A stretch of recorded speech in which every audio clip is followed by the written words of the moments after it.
Okay yes sir, good morning. ऐसा नहीं, good morning. Yes sir, so it should be powerful morning. Okay, तो sir GST, goods and services tax, नाम सुना आपने कभी? मैंने एजम्पशन लिया है कि आपने नाम भी नहीं सुना है। Okay, we are beginning for the first time and we have to begin with all the concepts in depth detail के साथ बात करनी है अपने को। एंड ये एजम्पशन लिया है कि आपने नाम भी कभी नहीं सुना है। Okay, right from the scratch we have to begin and till top we have to reach. Okay बच्चों, स्टार्ट करें क्या? ओके, तो sir GST, goods and services tax, taxation में 50 मार्क का ये कंटेंट आपका कवर होता है बच्चों। ओके, जो सब्सटेंशियल मार्क्स है डायरेक्ट टैक्स के साथ में जीएसटी। ओके, डायरेक्ट टैक्स आपने बहुत अच्छे से पढ़ लिया होगा और बाद में आप रिवाइज भी इसको कर लेंगे। अभी जीएसटी की बात करते हैं हम, goods and services tax. Start करें बच्चों। चलिए, सबसे पहले मैं आपको इंट्रो दे देता हूँ कि इस बैच में हम क्या कवर करने वाले हैं, कैसे कवर करने वाले हैं, क्या बुक्स आपको मिलने वाली है। ओके, आइए बच्चों, देखिए सबसे पहला शुरू करते हैं जीएसटी का नाम लेके प्रभु का नाम। चलिए, तो सर सीए हो या सीए में हो, अगर आपके एग्जाम्स सीए में सितंबर 25 या जनवरी 26 है, yes this batch is relevant for you all guys. And सारे अमेंडमेंट्स इसके अंदर हम डिस्कस करने वाले हैं जो आपके लिए एप्लीकेबल होने वाले हैं। Okay, and at the same time if you are appearing for CMA exams for December 25 और June 26, then this batch is relevant for you all guys. Okay दोस्तों, सर सबसे पहला मैंने टॉप में लिखा है, this is in depth full course batch. In depth मतलब हर कॉन्सेप्ट, हर लाइन को हमको समझना है कि आखिर टैक्स बना क्यों है, कैसे बना है, क्या हुआ आखिर। गुड्स एंड सर्विसेज टैक्स, तो it is a tax on goods and services. जो भी आप ट्रांजेक्शन्स देखते हो रोज, it's a tax on transactions. Income tax लगता है प्रॉफिट पर, यस या नो यार? Income tax, tax on income. नहीं हुई इनकम तो नो टैक्स, यहां प्रॉफिट हो या लॉस हो, अगर ट्रांजैक्शन हुआ है तो जीएसटी लगेगा। समझे आप मेरी बात? और सबसे पहली बात, हो सकता है अब तक जैसे आप अभी स्टूडेंट फेज में हो, बहुत सारे लोगों ने अब तक इनकम नहीं कमाई होगी, पर बहुत सारे लोगों ने ट्रांजैक्शन जरूर किए होंगे सर। और बहुत सारे लोगों ने क्या, सब नहीं किए यार, हाँ है ना भाई? क्लियर, रोज आप ट्रांजेक्शन करते हो उन पर जीएसटी लगता है। तो सर अपने को बहुत ही प्रैक्टिकल अप्रोच से इसको सब्जेक्ट को पढ़ने का है। जितना प्रैक्टिकली हम पढ़ेंगे उतना आपको मजा आएगा। And I will try my best कि ऐसे ऐसे एग्जांपल्स आपको दूं। विजय सर जैसे एग्जांपल तो नहीं दे सकता मैं, पर ऐसे ऐसे एग्जांपल्स मैं आपको दूं कि सर आपको वो चीजें अपने आप कनेक्ट हो और कॉन्सेप्ट अपने आप आपके दिल में बैठे बेटा। क्लियर? एंड सर ये सब्जेक्ट एक ऐसा सब्जेक्ट है जिसको लोग थ्योरी सब्जेक्ट मानते हैं, पर in my opinion any taxation subject can never be A theory subject. It's highly practical यार। प्रैक्टिकल का मतलब क्या होता है? डे टू डे लाइफ से जो प्रैक्टिकल लाइफ होती है उससे कनेक्ट होना चाहिए। एंड डेफिनेटली हम हर लाइन को, हर कॉन्सेप्ट को, हर सेक्शन को कनेक्ट कर देंगे प्रैक्टिकली, मेरा वादा आपसे। ओके, तो सर सबसे पहला point, all concept will be covered, all topics with conceptual clarity will be covering here. सारे टॉपिक्स इन डेप्थ क्लियर, क्योंकि after this exams, after the intermediate exams, आप लोग अपनी आर्टिकलशिप शुरू करेंगे। You will be into the practical world. अब आपको उसका आइडिया ही अगर नहीं हुआ कुछ, तो देयर इज नो सेंस, है ना दोस्तों? क्लियर? चलिए सर, सारे टॉपिक्स हम लाइव एंड प्रैक्टिकल एग्जाम्पल के साथ पढ़ेंगे, सो दैट यू नो क्या होता है, जब भी आप कुछ अच्छे एग्जाम्पल से बात करते हो तो टॉपिक कनेक्ट करने में बहुत ईजी रहता है।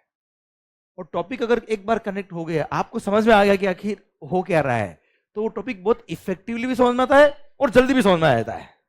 आप देखो, मैं कोई लाइन आपको याद कर रहा हूँ, बुक्स की डेफिनेशन याद करो, टका टक टका टक, उसकी लैंग्वेज याद करो और प्रैक्टिकल में बुक्स दिखा के आपको समझा दो होता क्या है ना? बहुत फर्क पड़ता है उससे। क्लियर? सो विल ट्राई कि हर टॉपिक का हम एग्जांपल ले, हर टॉपिक को प्रैक्टिकली यह बात करें और उसके साथ हम चीजों को कनेक्ट करके अच्छे से समझ ले। क्योंकि समझ में अगर आ गया, दिल में अगर बैठ गया, तो याद करने की जरूरत नहीं होती है। आप खुद अपने आप से पूछ लो, जो दिल में है क्या उसको याद करना पड़ता है? वो तो अपना आप याद ही रहता ना यार, मतलब आप समझे मैं क्या कह रहा हूं? And along with this we are going to discuss the questions also of all the chapters. Okay, अच्छा, क्वेश्चंस की बात निकली तो मैं सबसे पहले आपको बताता हूँ कि I will be giving a questionnaire book, जो बहुत ही कमाल की बुक है आपकी। जिसका मैंने नाम रखा है जीएसटी रिबूट क्वेश्चनर बुक। अब इस क्वेश्चनर बुक जो फिजिकल बुक आपको मिलेगी, इसमें क्या कवर होने वाला है? आपका जो स्टडी मटेरियल है उसका each and every question, ICI study material का हर एक question is covered in this questionnaire book. Plus 2000, पता है जीएसटी कब से आया है बच्चों? 17 कब? 1 जुलाई 2017। क्लियर? आईसीआई के एग्जाम्स में ये topic was made applicable from May 2018 exams. मई 2018 से ये पहली बार एप्लीकेबल हुआ था। वहां से लेके अब तक जितने एग्जाम्स हुए हैं, जितने एग्जाम्स हुए, सारे एग्जाम पेपर्स के क्वेश्चंस कवर है इस क्वेश्चनर बुक में आपके।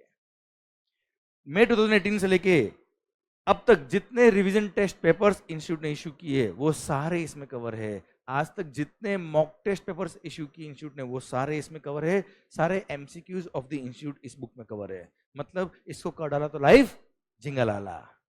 ओके, समझे मेरी बात? अच्छा सर ध्यान दीजिएगा, क्वेश्चंस अगर आपने ढंग से कर लिए तो आपको पता पड़ जाएगा कि कॉन्सेप्ट जो आपने पढ़े वो आप उसको राइटिंग में कर पा रहे कि नहीं कर पा रहे। This is what the purpose of questions is, कि आपको समझ में कितना आया उससे असेस आप कर लेंगे सर।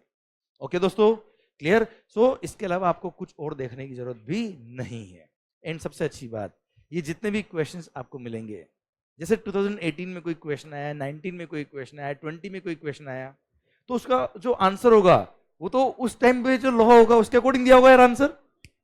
बट अपनी बुक के अंदर ऐसा नहीं कि वो कॉपी करके पेस्ट किया हुआ है। Every question is personally taken care by me myself, and हर एक क्वेश्चन का आंसर आपको अमेंडेड मिलेगा as per current applicable law. ये सबसे इंपॉर्टेंट बात होती है, कंपाइलेशन नहीं है केवल। क्लियर? सारे आंसर्स आपको अमेंडेड मिलेंगे as per current applicable law. इसलिए आप इस बुक पर कंप्लीटली रिलाई कर सकते हो। सर कोई गूगल सर्च करने की जरूरत नहीं है। सर आप गूगल पे देखेंगे तो आपको पुराने आंसर्स मिलेंगे। देखो जेन्युइन बात है ना, 2019 का पेपर देखोगे 2019 का आंसर मिलेंगे ना आपको यार बच्चों यार। समझा मेरी बात? उस आंसर को मॉडिफाई करके तो आंसर नहीं मिलेगा ना यार, वो सब आपको यहाँ मिलने वाले हैं। So you can completely rely on this single book, हो जाएगा काम आपका। और बहुत इतनी बड़ी बुक नहीं है, बाइबल नहीं है। Okay, clear? हो जाएगा काम आराम से। I am there for you all guys. Okay sir, अब आपको फिजिकल बुक्स क्या क्या मिलने वाली है? एक मिलेगा आपको कॉन्सेप्ट बुक जिसके अंदर सारे कॉन्सेप्ट को इन डेप्थ मैंने डिटेल में डिस्कस किया हुआ है। ओके, मैं उसका एक झलक आपको दिखाता हूँ। ये रहा, जैसे chapter 2 levy of GST. Okay, ये मल्टी कलर बुक आपको मिलने वाला है। ये इस तरह से मैंने ड्राफ्टिंग किया है बुक का, सो दैट आपको चीज़ें जल्दी समझ में आए, अच्छी समझ में आए। कुछ इस तरह के फोटोज भी यूज़ किए मैंने, पिक्स भी यूज़ किए। लिखा है घूम लो और चूम लो, नहीं हो झूम लो सर, घूम लो और झूम लो। तो इस तरह के कुछ पिक्स मैंने यूज़ किए। ये जैसे आपको देख के क्लियर, बियर देख बेटा, वाओ बियर्स, हाँ ये देखो सर आप। सर तो आपको कई सारी चीज़ें, इससे क्या होगा, ये कुछ इस तरह की पिक्स है। सीधी भाग सप्लाई होगा तो जीएसटी लगेगा, no GST, no supply no GST, इस तरह के कुछ डायलॉग्स मैंने लिखे हुए हैं सो दैट आपको टॉपिक इजीली समझ में आए। और जब रिवाइज करोगे ना तो ऐसा क्लिक करता है टॉपिक, अभी तो लगता है ठीक है ना ऐसे क्या फर्क पड़ रहा है, बट जब when you will revise this topics आपको ये टॉपिक ऐसे कनेक्ट होंगे कि आपको लगेगा तो मेरे को आता है ऑलरेडी यार। क्लियर? ये फील देने के लिए, और थोड़ा पढ़ते पढ़ते थोड़ा माहौल भी बनना चाहिए यार, ऐसा एकदम जिंदगी खराब हो गई ऐसा नहीं होना चाहिए जीवन में। Okay, you must all enjoy the studies. उस कारण से मैंने इस तरह के कुछ पिक्स यूज करे सो दैट आपको जल्दी से रिकॉग्नाइज भी हो टॉपिक और जल्दी से याद भी हो जाए। और इस तरह के आपको टॉपिक्स कुछ पिक्टोरियल फॉर्म में, कुछ चार्ट फॉर्म में, कुछ इस तरह से पैराग्राफ फॉर्म में समझाने के लिए मैंने टॉपिक्स दिए हुए। इस तरह की पूरी बुक आपको मिलेगी, हर एक चैप्टर आपको इस तरह का मिलेगा बेटा। हाँ है ना भाई? ओके, ये आपका हो गया जीएसटी पार्ट, मैंने नाम रखा है इसका GST part. Main concept book अपना होगा ये। ओके सर, फिर एक बुक मिलेगा आपको समरी बुक, जीएसटी रिबूट उसका नाम रखा है क्योंकि जब रीस्टार्ट करता है ना रिबूट, क्लियर, वो नाम से। Okay, summary book. ये समरी बुक इतनी सुंदर बुक है, आप देखोगे आपका दिमाग खराब हो जाएगा सर। मतलब ये है कि this is the summary book जिस पे आप कंप्लीटली रिलाई कर सकते हो फॉर रिवीजन पर्पज। आपने एक बार अगर कॉन्सेप्ट बुक यहाँ पढ़ लिया, उसके बाद आप समरी बुक से रिवाइज कर लेंगे, आपका पूरा कंटेंट कवर है, लगभग लगभग 150 पेज केवल में पूरा बुक ये कवर है। यहाँ पे क्या होता है, जब आप पढ़ तो लेते हो बच्चों, सबसे बड़ा इशू आप अपने सीनियर से पूछिएगा क्या आता है, लास्ट डे 1.5 डे जो आपको मिलता है एग्जाम्स के लिए, उस दिन वो कंटेंट रिवाइज नहीं होता है यार। आपने डायरेक्ट टेक्स्ट पढ़ लिया ना अभी, आप समझिए उतना इनडायरेक्ट टेक्स्ट भी है। समझे मेरी बात? अगर दोनों को साथ में एक दिन में 1.5 डे में रिवाइज करना तो इट्स टास्क, बहुत बड़ा टास्क है यार, तो उसमें ये हेल्प आपको बहुत करेगा ये। ओके, तो after reading one time GST part, आप जीएसटी समरी बुक को पढ़ सकते हो, उससे आपका कंटेंट पूरा रिवाइज हो जाएगा और लास्ट डे तक भी आप इसको यूज करें, कोई तकलीफ नहीं सर। ओके, और मतलब कॉन्सेप्ट बुक को रिवाइज करने के लिए है समरी बुक, समरी बुक को भी रिवाइज करना हो तो उसके लिए मैंने दिया है क्या, चार्ट बुक। ये एक एक्सप्रेस चार्ट बुक है। अच्छा, सारी बुक्स ऑब्वियसली अमेंडेड है, सारे अमेंडमेंट कवर किए आपके लिए जो एप्लीकेबल है, वो हेडेक मेरा है, आपका नहीं है सर, है ना। अब सुनिए, चार्ट बुक के अंदर हमने क्या किया, हर टॉपिक को पिक्टोरियल फॉर्म में, टेबुलर फॉर्म में कवर किया है। लगभग 36 to 40 पेजेस में कुछ बुक है ये वाली, मतलब पूरा जीएसटी है उसके अंदर, सेलेक्टेड टॉपिक नहीं है, सारे। अच्छा, पर that is obviously for quick and fast revision. ये कैसे काम आएगा आपको पता है? जैसे आपका मान लो कोई चैप्टर हो गया खत्म, कोई चैप्टर खत्म हो गया, आपने मेन बुक से पढ़ लिया, आपने समरी बुक से रिवाइज कर लिया, आपने क्वेश्चंस कर लिए, अब आपको लगता है, कई बार क्या होता है कि 2-3 चैप्टर हो जाएंगे ना, तो ऐसा फील होता है कि जो हम जीवन आगे तो बढ़ रहा है पर पीछे वाला छूटता जा रहा है जीवन, होता है ना, नए फ्रेंड्स बन रहे पर पुराने, ऐसा नहीं होने दूंगा मैं। Clear sir? ये चार्ट बुक वहां आपको बहुत हेल्प करेगा। कैसे हेल्प करेगा बच्चों? सर, जिस दिन आपको फील आ जाए कि पुराना वाला मैं भूलता जा रहा हूं, उस दिन कुछ नहीं करने का, ये चार्ट बुक ओपन करने का, क्योंकि टाइम आपके पास इतना नहीं होता यार, क्योंकि पुराना पढ़े कि आज का पढ़े, पहले तो आज का पढ़ना पड़ेगा ना यार आपको। पर क्या होता है कि सिलेबस इतना बड़ा होता है कि कई बार हमको कॉन्फिडेंस हमारा डाउन कर देता है कि क्या पता पुराना याद है कि नहीं है। वो नेगेटिविटी जो होती है ना, वो कभी कभी हावी हो जाती है हम पर, और उसकी वजह से हमको लगता है हम सब भूल गए। तो वहां ये चार्ट बुक इतना हेल्प करेगा आपको कि लगभग 2-3 पेज में पूरा चैप्टर कवर, आधा घंटा निकालने का, हाफ एन आवर केवल सोने से पहले। और चैप्टर 2 फॉर एग्जांपल पढ़ने का है, चैप्टर 2 ओपन किया, वहां चार्ट देखा, लगा और भाई मजा आ गया है, तो समझे। और कुछ नहीं, वो आपका कॉन्फिडेंस वापस इतना बूस्ट हो जाएगा, आपको लगेगा यार मेरे को सब कुछ याद है। सो पुरानी गर्लफ्रेंड्स को साथ लेके चलने वाला काम ये वाला करेगा। हाँ है ना, गर्लफ्रेंड और बॉयफ्रेंड इज द केस में भी बेटा। हाँ मतलब, हाँ ओके। आइए आइए, ये मैंने आपको बुक्स का इन्फॉर्मेशन दिया। डाउट सॉल्विंग के लिए मैं यहाँ अवेलेबल हूँ आपके लिए। क्लियर? जितने भी डाउट्स आपके होंगे वो सब will be taken care by me. वैसे 15 साल हो गए पढ़ाते पढ़ाते, तो आई नो कि कहाँ कौन से टॉपिक में आपको डाउट आने वाला है, तो उससे पहले ही मैं वो डाउट आपको यहाँ क्लियर कर दूंगा बच्चों। पर फिर भी स्टिल कोई डाउट रहता है तो जब लेक्चर चल रहे हैं तब तक मैं यहाँ पे हुई हूँ। उसके बाद सर एक ईमेल आईडी दे रखा है डेडिकेटेड इंटरमीडिएट वाले स्टूडेंट्स के लिए, ask2ym.inter@gmail.com। इस मेल पे आप अपना डाउट भेज सकते हो और वहां से आपको 24 आवर्स में रिप्लाई मिल जाएगा। बट आई थिंक इसकी जरूरत आपको पड़ेगी नहीं, और हम टाइम टाइम पे जूम मीटिंग और इस तरह का गूगल मीट करते रहेंगे, सो दैट आप और हम लोग उससे कनेक्टेड रहेंगे और उसके थ्रू आपके और सारे डाउट्स हम क्लियर कर लेंगे। क्लियर दोस्तों? पक्का 100%? ये मैंने आपको बैच की डिटेल्स दे दी आपको। क्लियर? ओके, समझा मेरी बात? तो ये sir GST, goods and services tax start करेंगे बच्चों। पक्का बेटा? 100%। बस एक कमिटमेंट आप रखना, मैंने आपको स्टार्ट करने से पहले ही बोल दिया है कि सर मैंने ये अजम्पशन लिया है कि आपको कुछ भी नहीं आता है। We have to begin right from the scratch and we have to reach till the top. पर हाँ, मैंने अजम्पशन लिया आपको कुछ भी नहीं आता है। क्लियर? पर मेरा कमिटमेंट ये है कि मैंने जो डे 1 पढ़ा है वो लास्ट डे भी आपको याद रहेगा, और याद करने की जरूरत नहीं है। हाँ है ना भाई? क्योंकि हर टॉपिक हम दिल से पढ़ेंगे, दिल में उतार देंगे, और जो दिल में होता है उसको भुला नहीं सकते। हाँ है ना भाई? क्लियर? पक्का? पर मेरे को आपसे कमिटमेंट क्या चाहिए? लॉयल्टी। यस, मतलब एक तरफा प्यार नहीं होना चाहिए, 2 तरफा प्यार होना चाहिए। क्लियर? जो मैंने पढ़ा है वो सेम डे आपको रिवाइज करना है, बाकी मेरा काम है सर आपसे। ओके बच्चों, चलिए सरकार, सबसे पहली बात आप मुझे बताओ, डायरेक्ट टैक्स नाम सुना आपने बेटा? आवाज नहीं आ रही? ओए, टैक्सेस 2 तरह के होते हैं सर, 2 तरह के कलेक्शन के मोड होते हैं गवर्नमेंट के। One is direct tax, another is indirect tax. अच्छा, क्या होता है डायरेक्ट टैक्स? चलो एक एग्जांपल के साथ बताओ। मैंने अजम्पशन लिया कुछ भी नहीं आता है, बट कॉमन सेंस आंसर देना आपको। Okay, I don't want any book का answer, I don't want any technical answer, but general sense है। हाँ जी, what do you mean by direct tax? Yes sir. Okay, yes sir. Second? हाँ जी, GLC. हाँ yes sir. Yes, जो tax pay कर रहा हो डायरेक्टली गवर्नमेंट को पे कर रहा है, is called direct tax. Example income tax, ऐसा याद करो एग्जाम्पल। अरे विजय भैया देख रहे पीछे से, sir example direct tax, Viju भैया, हाँ है ना भाई, आपकी इनकम आपसे टैक्स, आपकी इनकम आपसे tax, that's what is called direct tax. Indirect tax example, GST, हाँ जी GST, GST is indirect tax. कैसे होता है इनडायरेक्ट टैक्स, बताना मुझे एक बार। एंड कंज्यूमर पे करता है, पर इंटरमीडिएट को पे करता है वो, फिर वो गवर्नमेंट को पे करता है, हाँ है ना। मतलब वो टैक्स तो जो पर्सन पे कर रहा है वही पे कर रहा है, पर डायरेक्टली पे नहीं कर रहा है, किसी के थ्रू पे कर रहा है, दैट्स व्हाट इज कॉल्ड। मतलब अल्टीमेटली डायरेक्ट टैक्स हो या इनडायरेक्ट टैक्स हो, अल्टीमेटली टैक्सेस रेवेन्यू किसका है यार? टैक्स लेने वाला कौन? अच्छा आवाज सबकी आनी चाहिए भाई, गला आपका भी खराब करके जाऊंगा, ध्यान रखना।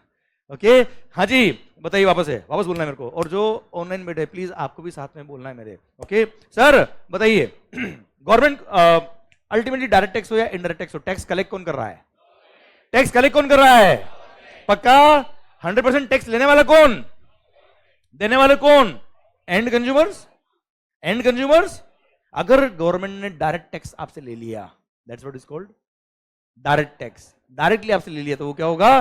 Direct tax. पर टैक्स लिया तो आपसे ही है, पर किसी और के थ्रू लिया है। मतलब मतलब सर टैक्स जाएगा गवर्नमेंट के पास, लेने वाला गवर्नमेंट, देने वाले हम लोग। अगर डायरेक्टली दिया तो क्या है? Direct tax. दिया तो हमने ये टैक्स, पर किसी और के थ्रू दिया है, that's what is called indirect tax. आपने यहां इनडायरेक्ट टैक्स के लिए, आपने यहां पर कोचिंग क्लासेस के लिए जो फीस पे किया है उस पर भी जीएसटी था ना भाई? आपने किसको पे किया? क्लासेस को पे किया, हाँ है ना भाई? उसने क्या किया? गवर्नमेंट को पे किया। तो अल्टीमेटली आपका टैक्स कहां पहुंचा? गवर्नमेंट के पास। क्या डायरेक्टली आपने पे किया? थ्रू सम पर्सन पे किया, that's what is called indirect tax. मतलब देना तो आपको ही है, क्लियर? लेना गवर्नमेंट को ही है, हाँ है ना भाई?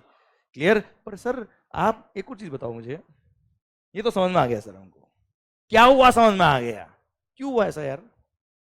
चलो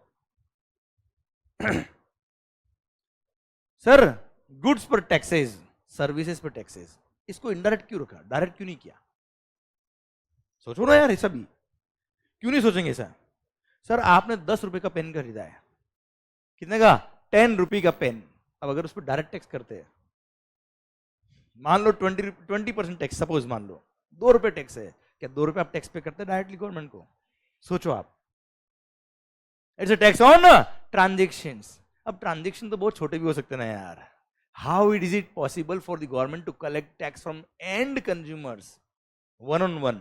अच्छा इनकम टैक्स में क्या होता है, एक बेसिक टैक्स का एग्जम्पशन दे रखा है, उससे बिलो अगर आपकी इनकम है तो टैक्स है ही नहीं, उससे अबव जाएगा तो ही टैक्स है, और अगर नहीं दोगे तो आपको पकड़ सकते हैं बेटा, अमाउंट बड़ा है वहां पे। 2-2 रुपए कलेक्ट करने घर पे आएंगे क्या? समझे आप मेरी बात?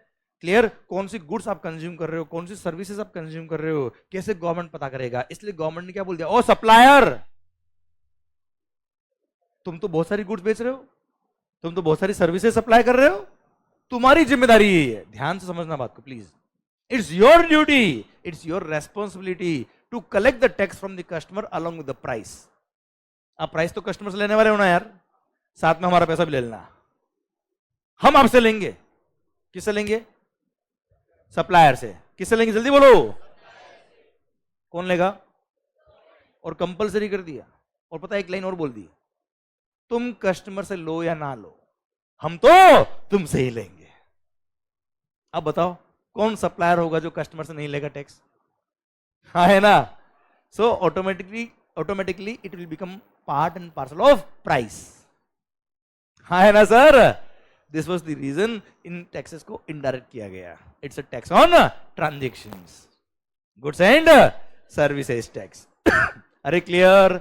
समझे मेरी बात? पक्का यहां तक बात समझ में आ रही है आपको? क्लियर? धीरे धीरे समझेंगे। देखो बच्चों, क्या है केवल इतना नहीं पढ़ना है, क्यों है अगर ये समझ लिया ना तो क्या है और कैसे अपने आप समझ में आएगा।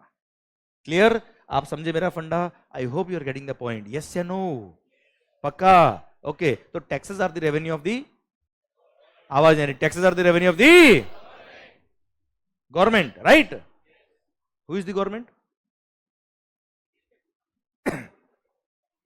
Who is the government? Representative of the people. Who is the government? Yes sir. पता है आपको? We all are the government. We all are the government. Sir कोई नेता गवर्नमेंट नहीं है, कोई पार्टी गवर्नमेंट नहीं है, यहां कोई प्रेसिडेंशियल रूल नहीं है कि राजा ने कह दिया मानना ही है. हाँ है ना भाई? यहां पे क्या होगा? जो जनता कहेगी वो होगा, जनता के लिए होगा. अरे यस या no? It is a democratic country. Yes या no? What do mean by democracy? चलो अच्छा, बहुत बेसिक बातें करने वाले हैं अभी हम, और ऐसे ही पूरा जीएसटी पढ़ लेंगे हम लोग. बट पॉइंट इज दैट आप और हमको मिलके इन्वॉल्व होकर बात करने का है. क्लियर? हर छोटी छोटी बात पता है आपको आती है, पर कई बार वो बुक से कनेक्टेड नहीं होती है. आपको पता है, चीजें पता है, पर उसको बुक से कैसे कनेक्ट करना ही नहीं पता है आपको. वो सब मैं कर दूंगा. पर पॉइंट इज दैट आप मुझे बताओ डेमोक्रेसी क्या होता है sir? To the people, by the people, for the people, of the people. हाँ है ना भाई? अब आप मुझे बताओ सर, जनता का, जनता के लिए, जनता के द्वारा. Now point is that if India is democratic country, जो जनता बोलेगी वो होगा. सारे taxes are the revenue of the government. कौन? हम. मतलब टैक्स पे कौन कर रहा है? किसको पे कर रहे हैं? गवर्नमेंट. कौन? एक मिनट, टैक्स पे कौन कर रहा है? किसको पे कर रहे हैं? गवर्नमेंट. कौन? मतलब टैक्स हम पे किसको कर रहे हैं? खुद ही को. सर क्या बात कर रहे हैं सरकार? सोचिए अब आप, अगर रोड नहीं होती, आर्मी नहीं होती, आज मोस्ट रेस्पेक्टेड आर्मी नहीं होती, तो क्या आज हम होते? सर ये किसके लिए? हमारे लिए. इनको अपॉइंट कौन करेगा? तो पैसा कहां से आएगा? हमसे ही आएगा ना यार. तो taxes are just like a contribution. हाँ है ना भाई? जिसे एक फंड कलेक्ट होगा और वो फंड काम आएगा commonly for all of us. समझ रहे मेरी बात बेटा? सर हाँ है ना भाई? सो गवर्नमेंट कौन? आवाज नहीं आ रही. गवर्नमेंट कौन? तो सर ये सारे लॉज जो है वो किसने बनाए? गवर्नमेंट. कौन? तो सारे laws, income tax act, sir किसने बनाया? हमने बनाया. जीएसटी किसने बनाया? सारे टैक्सेस किसने बनाए? हमने. सारे लॉज जो आप पढ़ रहे हो किसने बनाए? हमने. अब आप सोचिए, हमने अगर ये लॉ बनाए हैं तो क्या इलॉजिकल होंगे? Each and every word, each and every phrase, each and every sentence has got some sense.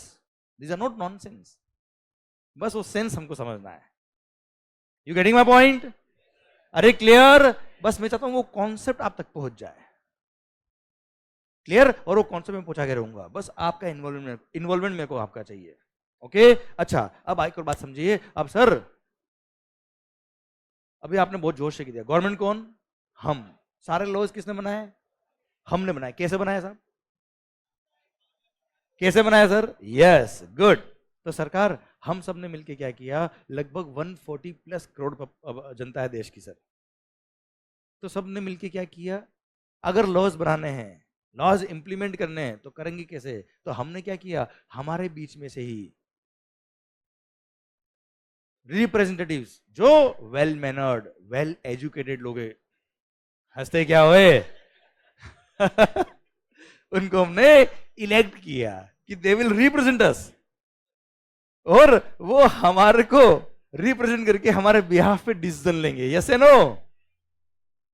और अल्टीमेटली अगर सेंट्रल लेवल की बात करें तो दे फॉर्म्ड पार्लियामेंट. तो what is parliament? Representation of the entire country.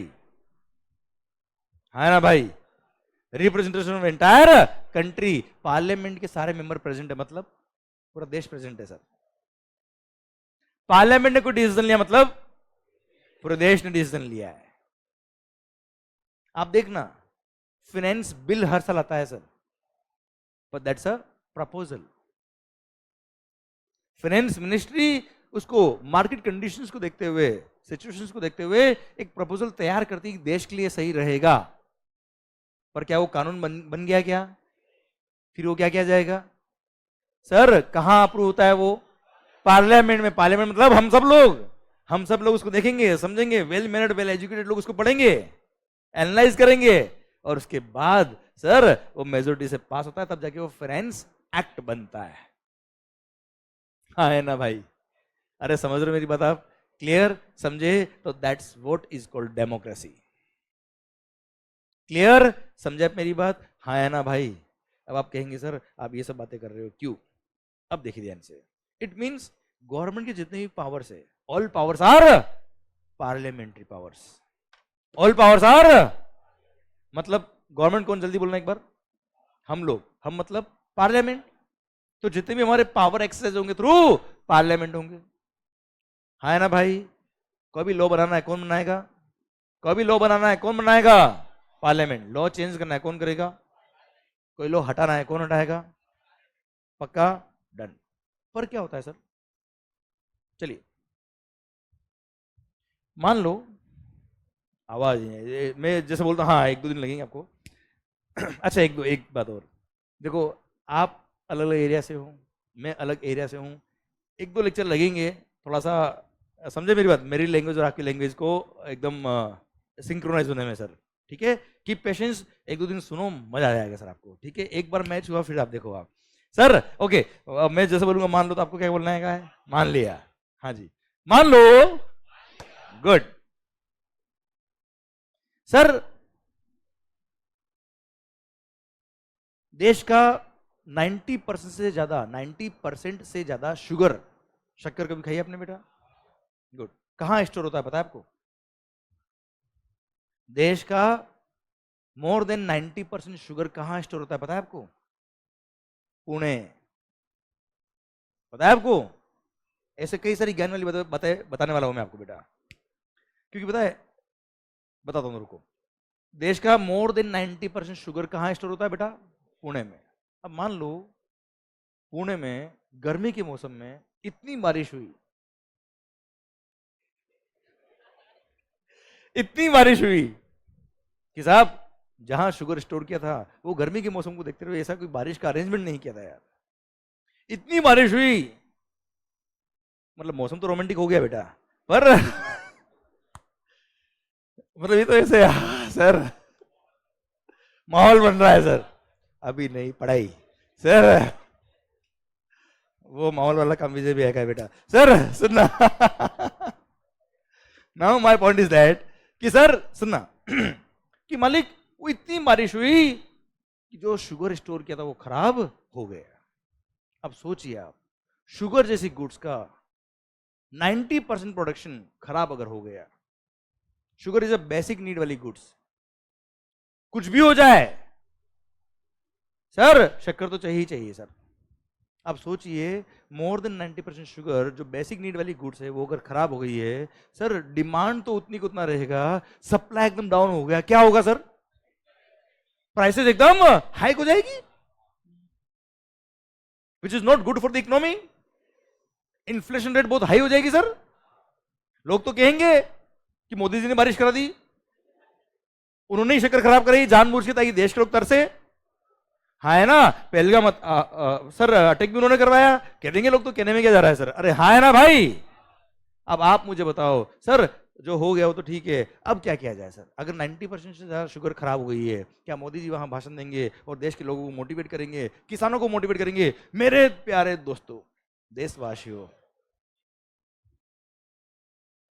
मेरे प्यारे भाई और उनकी बहनों, सॉरी तो मालिक अब आप मुझे बताइए, ऐसी कंडीशन में जब देश का शुगर खराब हो गया है सर, क्या रातों रात शुगर केन प्रोड्यूस हो जाएगा?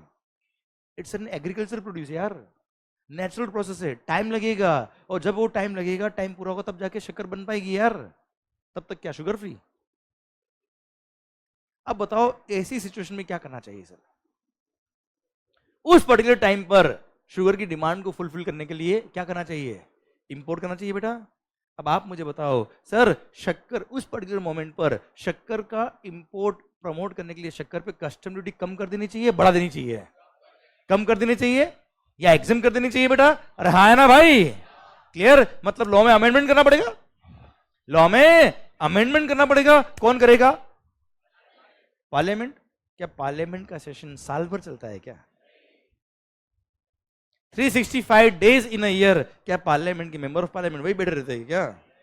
अरे केवल 5 साल मिले उनको करप्शन काम करने के लिए। क्लियर? तो सर आप मुझे बताओ सर, क्या 365 डेज पार्लियामेंट सेशन अगर नहीं चलता है तो लॉ में अमेंडमेंट कैसे होगा फिर?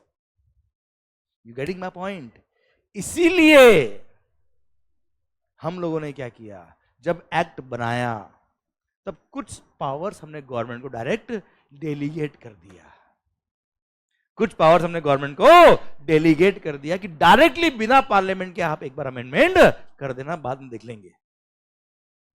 हमने सेक्शन नंबर सर 11 इंट्रोड्यूस कर दिया जीएसटी के अंदर कि गवर्नमेंट के पास पावर है कि वो चाहे तो किसी भी गुड्स और सर्विस को एग्जेम्प्ट कर सकते हैं। सर हमने सेक्शन नंबर 25 इंसर्ट किया कस्टम्स के अंदर, जहां हमने लिख दिया क्या, गवर्नमेंट के पास पावर कि वो किसी भी गुड्स के इंपोर्ट या एक्सपोर्ट पे कस्टम्स एग्जेम्प्ट कर सकता है। हमने कई सारे सेक्शन पढ़े हुए, आपने भी इनकम टैक्स में कई सारे सेक्शन पढ़े होंगे। बोर्ड है इस पावर, गवर्नमेंट है इस पावर, पढ़ा क्या आपने? मतलब डायरेक्ट गवर्नमेंट को पावर दे दिया कि बिना सैंक्शन ऑफ पार्लियामेंट आप अमेंडमेंट कर सकते हो। पर कुछ जगह ही अमेंडमेंट का पावर दिया है, हर जगह नहीं दिया है। हाँ है ना भाइयों? Clear? That's what is called delegated powers. कुछ सेक्शन हमने बनाया है जहां पावर हमने क्या कर दिया, डेलीगेट कर दिया। हाँ है ना? कि डायरेक्ट नोटिफिकेशन के थ्रू आप अमेंडमेंट कर सकते हो। मेरी बात समझ में आ रही है आपको बेटा? आवाज नहीं आ रही? हुई क्लियर? आपने कई सारे सर, आप देखना लॉ भी पढ़ रहे हो बेटा आप लोग, देखना वहां पे भी लिखा होगा बोर्ड है इस पावर, गवर्नमेंट है इस पावर। क्लियर? सीजी मतलब सेंट्रल गवर्नमेंट ना? Clear? Government is power, yes या नो? क्लियर? वो डेलीगेटेड पावर, वो सेक्शन हमने बनाया है, पर हर सेक्शन में आप नहीं देखते होंगे बेटा आप लोग। Every section does not has government is power. हाँ है ना? सीजी मतलब सेंट्रल गवर्नमेंट बेटा, यस या नो? क्लियर? कुछ पावर हमने क्या कर दिए, डेलीगेट कर दिए। डायरेक्ट डेलीगेटेड पावर के थ्रू वो अमेंडमेंट कर सकते हैं। यहां तक बात समझे क्या?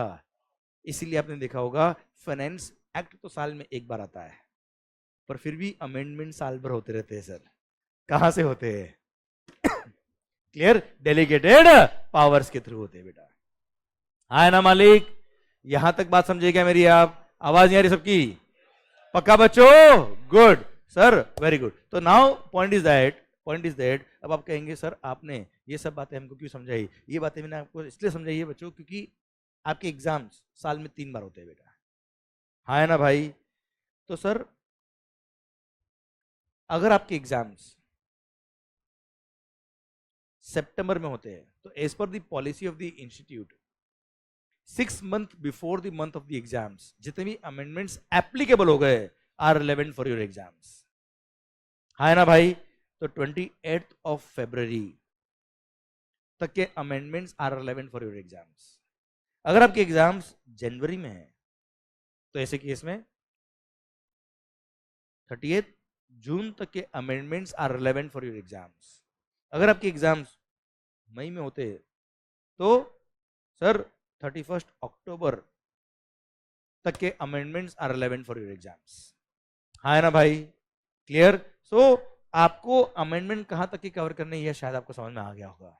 है ना? एंड आपके लेक्चर्स के लिए जितने भी अमेंडमेंट्स एप्लीकेबल है all those will be taken care by me. और जिनके भी सीएमए के एग्जाम्स है यही पॉलिसी, अगर जून में एग्जाम्स है तो 30th नवंबर, और आपके एग्जाम्स दिसंबर में तो 31st मई तक के amendments are relevant for your exams, और वो सब मैं ध्यान रखूंगा। है ना भाइयों?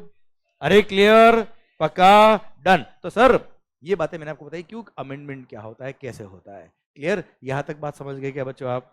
ओके सर, एंड अकॉर्डिंगली आपकी बुक्स भी अमेंडेड है, no need to worry for that. Okay बच्चों? क्लियर? अब आप कहेंगे सर ये सब बातें आपने हमको क्यों बताई सर, गवर्नमेंट क्या होता है, ये सब फालतू बातें हैं सर, ये तो ज्ञान, ये कोई एग्जाम में थोड़ा आता है सर कभी, ये गवर्नमेंट कौन है, टैक्सेस क्या होता है, ये सब फालतू बातें सर। तो मैं एक एग्जाम्पल देता हूँ बेटा कि कैसे लॉजिक्स काम आता है बेटा।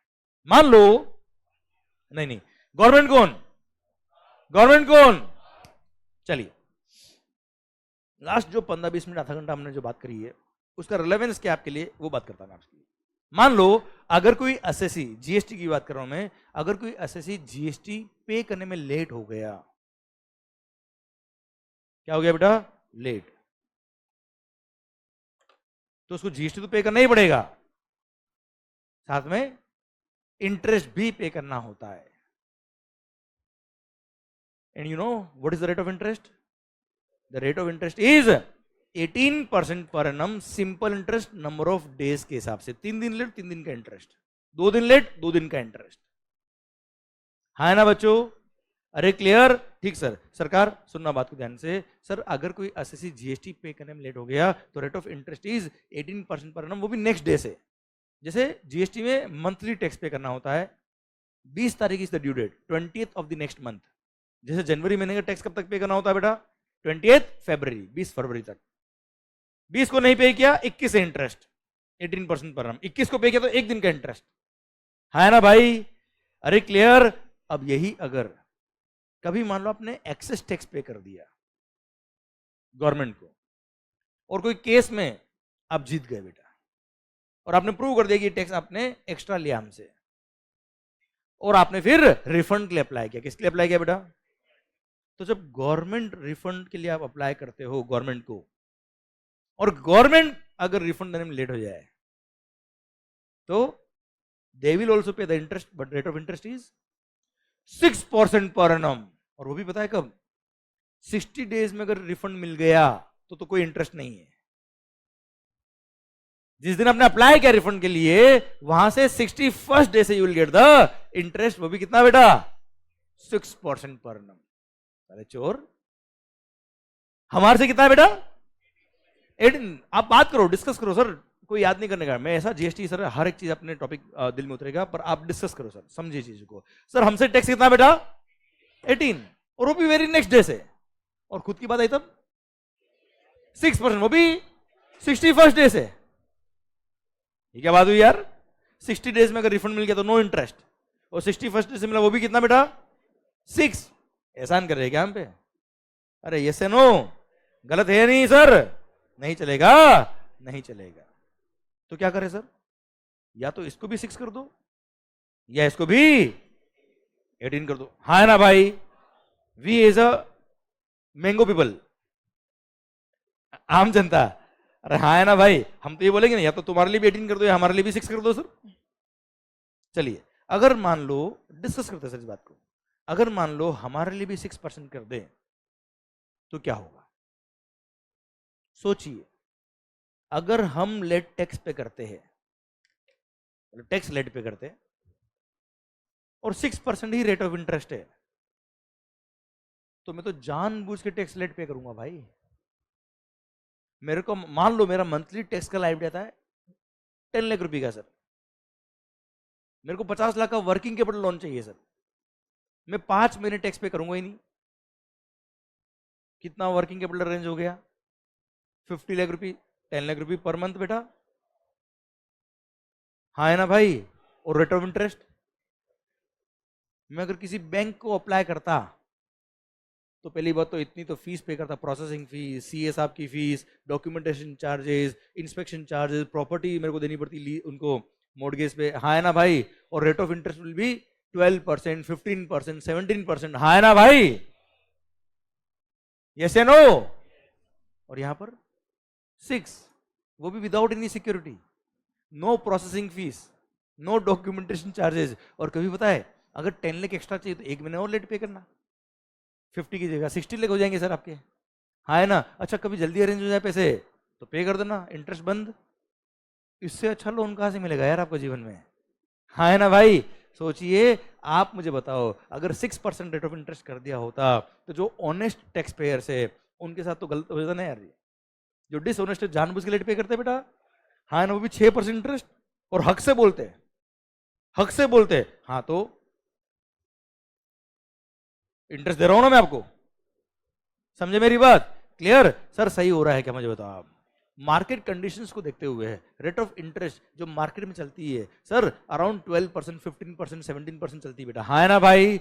उसको रखते हुए गवर्नमेंट ने 18% per annum rate of interest रखा। क्या गलत किया? सही किया, आवाज नहीं आ रही ओए, यस, तो 6 नहीं 18% इज करेक्ट, ठीक है साहब। हमारे लिए 18 है, ओके, आपके लिए भी 18 कर दो। अरे हाँ है ना। अब सोचो अगर गवर्नमेंट के लिए rate of interest 18% per annum कर दे तो भाई लोगों के लिए तो इन्वेस्टमेंट का नया वेंचर खुल जाएगा। एफडी में रेट ऑफ इंटरेस्ट 6% 7% होता है, हाँ है ना भाई, 18%। समझ रहे मेरी बात आप? क्लियर? इसीलिए सर अगर लोगों के लिए रेट ऑफ इंटरेस्ट 18% कर दे, अभी क्या होता है हम रिफंड के लिए अप्लाई करते तो ऑफिसर को प्लीज सर थोड़ा बहुत अंडर द टेबल भी सर हाँ है ना सर, अगर 18 कर देते ना तो ऑफिसर बोलते हैं सर रिफंड ले लो ना आपका, हम बोलते नहीं अभी रुको, अभी नीचे जब चाहिए तब बोल देंगे हम, हाँ है ना भाई। क्लियर? अब आप मुझे बताओ अगर हमारे लिए रेट ऑफ इंटरेस्ट 6% रखा, सॉरी गवर्नमेंट के लिए रेट ऑफ इंटरेस्ट 6% रखा तो सही रखा कि नहीं रखा? आवाज नहीं आ रही ओए, क्या 18 होनी चाहिए? 18 होनी चाहिए? नहीं, तो सर हमारे लिए कितना होना चाहिए? जब हम लेट हो जाते थे कितना होना चाहिए? 18। सर जब गवर्नमेंट लेट हो रही तो कितना?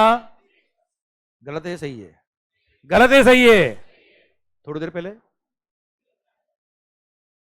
सारे चोर लूट लिया हमको, हाँ है ना भाई। ये डिफरेंस है अकाउंटेंट और चार्टर्ड अकाउंटेंट में,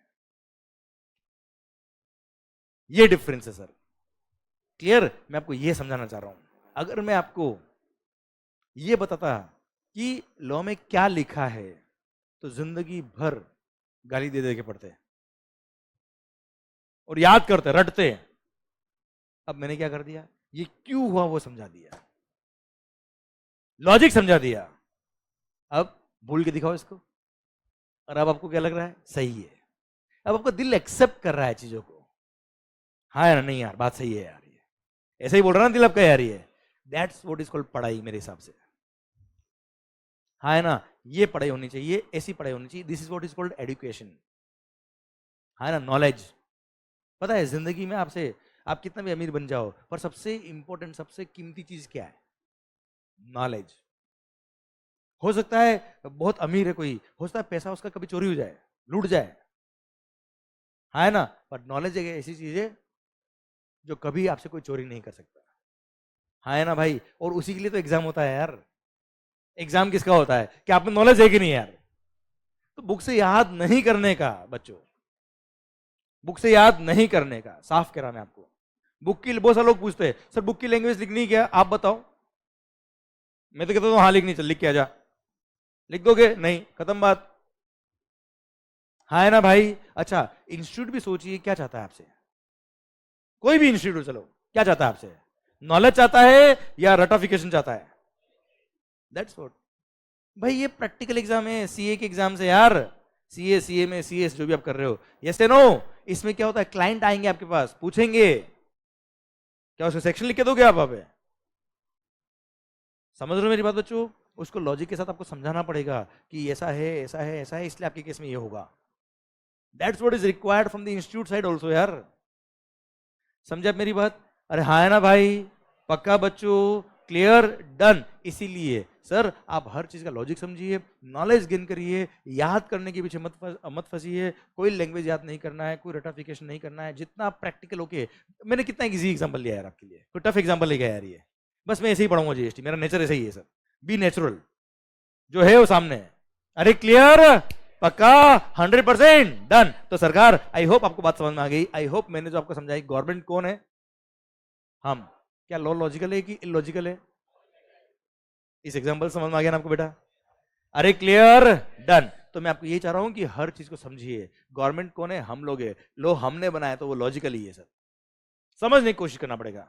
okay, and I will try कि वो मैं इस तरह के अच्छे एग्जांपल्स लेके, इस अच्छी, ये कोई बकवास एग्जांपल नहीं था यार, ये एग्जांपल वो क्लास एग्जांपल है। पर क्या टफ है क्या?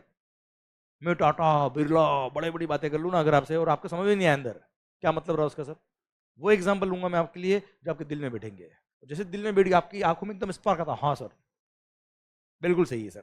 फिर आप जो भी एग्जांपल ना फिर लो, फिर बड़ी बड़ी कंपनीज की बात कर लो, वो चलेगा, पर पहले बात यहां से शुरू होनी चाहिए, हाँ है ना भाई? क्लियर? और इसी कारण से देखो मेरा टेक्निक है पढ़ाने का यार, हर एक का अपना अपना नेचर होता है, हर एक का अपना अपना टेक्निक होता है, ये मेरा टेक्निक है पढ़ाने का। इससे क्या होता है, चीजें जल्दी समझ में आती है और अच्छे से समझ में आती है, वो चिंगम की तरह खींचना नहीं पड़ता मेरे को। अरे क्लियर, समझे? इसलिए सबसे कम ड्यूरेशन मेरा काम हो जाता है सर। अच्छा, कोई डॉक्टर है, मान लो कोई डॉक्टर है जिसको ऑपरेशन करने का बहुत अच्छा एक्सपीरियंस है, वो आता है ऑपरेशन थिएटर में 5 मिनट में ऑपरेशन करके निकल जाता है, और एक कोई डॉक्टर है जिसको 1 घंटा लग रहा है, कौन सा अच्छा है बताओ? सर ये तो फास्ट कर दिया है, तो क्या कैची अंदर डाल दी क्या? समझे मेरी बात? इट डिपेंड्स कि आपका हाथ कितना साफ है, आपका थॉट्स का क्लैरिटी कितना अच्छा है, एंड हाउ यू डिलीवर। देखो मेरे में नॉलेज कितना भी हो, अगर मैं आपको समझा नहीं पा रहा हूं ना सर, तो कोई काम का नहीं है।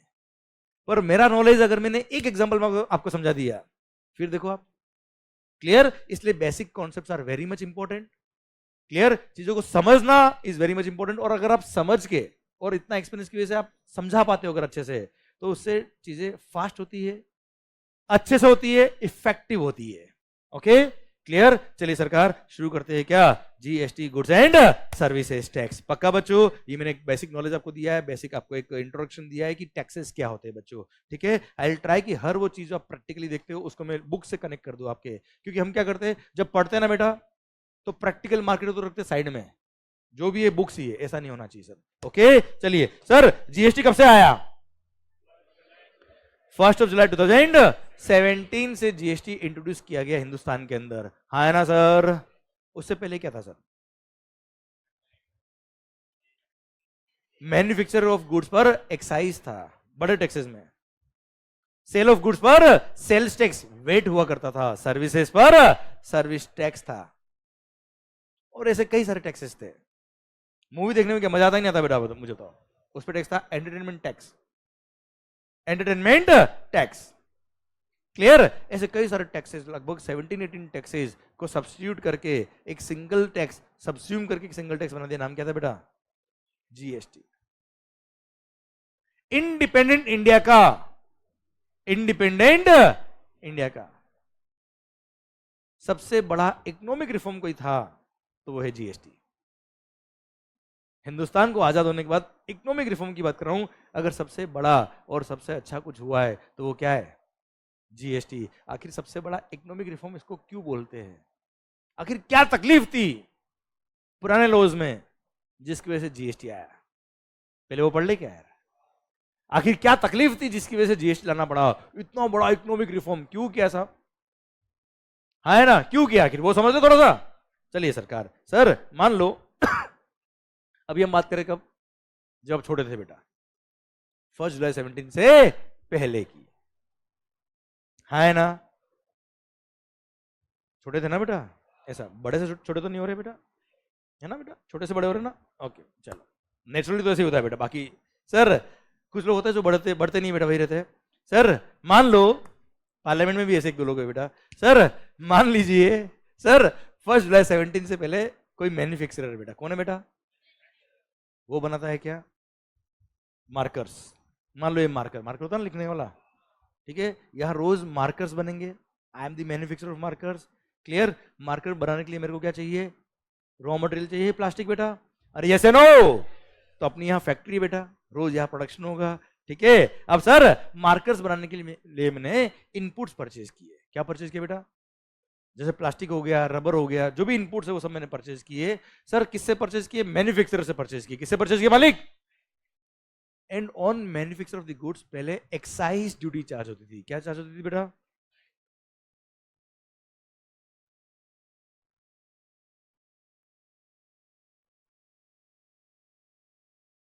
Central excise duty, it was the revenue of central government. किसका रेवेन्यू था बेटा? ये सेंट्रल गवर्नमेंट का टैक्स था बेटा। ये जितना भी सेंट्रल एक्साइज ड्यूटी कलेक्ट होगा, कौन रेवेन्यू लेगा इसका?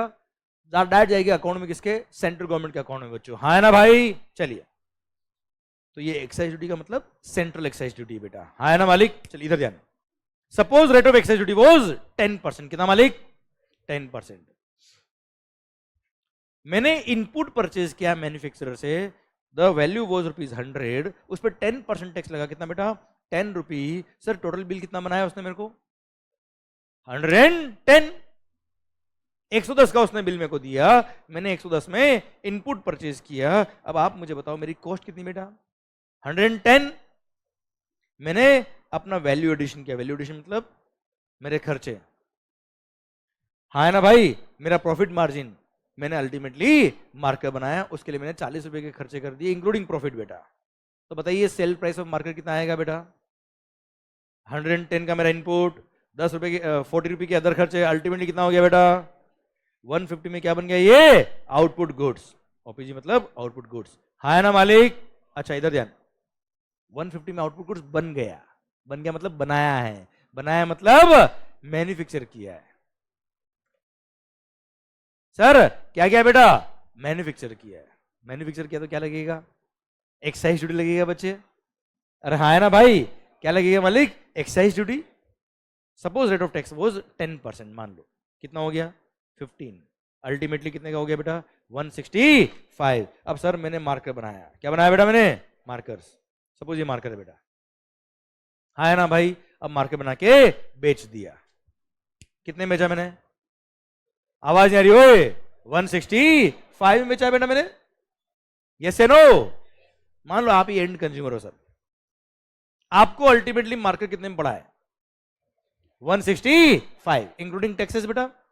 सपोज इंडिया में किसी भी गुड्स पर कोई एक्साइज नहीं होता, तो बताओ ये मार्कर आपको कितने में मिलता? Marker marker 140। कैसे 140? इनपुट्स की कॉस्ट थी 100, 10 तो एक्साइज था, एक्साइज नहीं होता, ये मेरे बाकी के खर्चे प्लस मेरा प्रॉफिट मार्जिन बेटा, हाँ है ना भाई? कितना हो गया? 140। तो आप अगर देखेंगे तो without tax the value of markers was rupees 140। बताइए टोटल एक्साइज कितना लग गया इस पे? मार्कर पे टोटल एक्साइज कितना लग गया? हाउ 25? सर तो 10 तो प्लास्टिक पे लगा ना यार, मार्कर पे थोड़ा लगा यार। अल्टीमेटली प्लास्टिक भी तो मार्कर में ही काम आया यार। आप तो ये बताओ एंड कंज्यूमर को मार्कर कितने मिला? 165। इसकी पॉकेट से 165 गया ना, क्लियर? जबकि वैल्यू ऑफ गुड्स था कितना? 140। तो अल्टीमेटली टोटल टैक्स कितना गया? 25, क्योंकि 10 लगा था प्लास्टिक पर और 15 लग गया मार्कर वाले स्टेज पर बच्चों। यस या नो? टोटल हो गया कितना? 25। So total excise duty was 25। आप मुझे बताओ what is the rate of tax on marker? What is the rate of tax on marker? 10% ना बेटा। अरे भाई मार्कर पर रेट ऑफ टैक्स कितना है? 10%। मार्कर की वैल्यू विदाउट टैक्स कितनी थी बेटा? आवाज नहीं आ रही ओए? 140।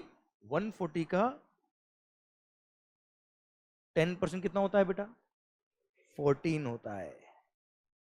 और ले कितना रे? अरे चोर, हाँ है ना?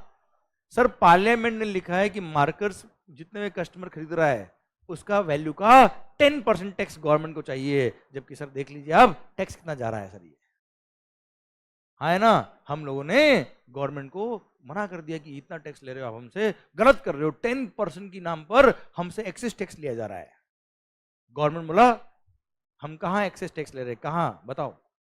हमने बोला ये देखो सर, गवर्नमेंट को सर 140 पे टैक्स होना चाहिए, कितना? 10%। 14 आप ले रहे हो कितना? 25। उन्होंने हमको क्या बोला पता है? कहां हम गलत ले रहे टैक्स? प्लास्टिक पे रेट ऑफ टैक्स 10%, हमने 10% लिया है। मार्कर पे रेट ऑफ टैक्स 10%, हमने 10% लिया है। कहां गलत किया है? तो हमने उनको डिटेल्ड एनालिसिस दे दिया, ये ले भाई, ये आ जा तू।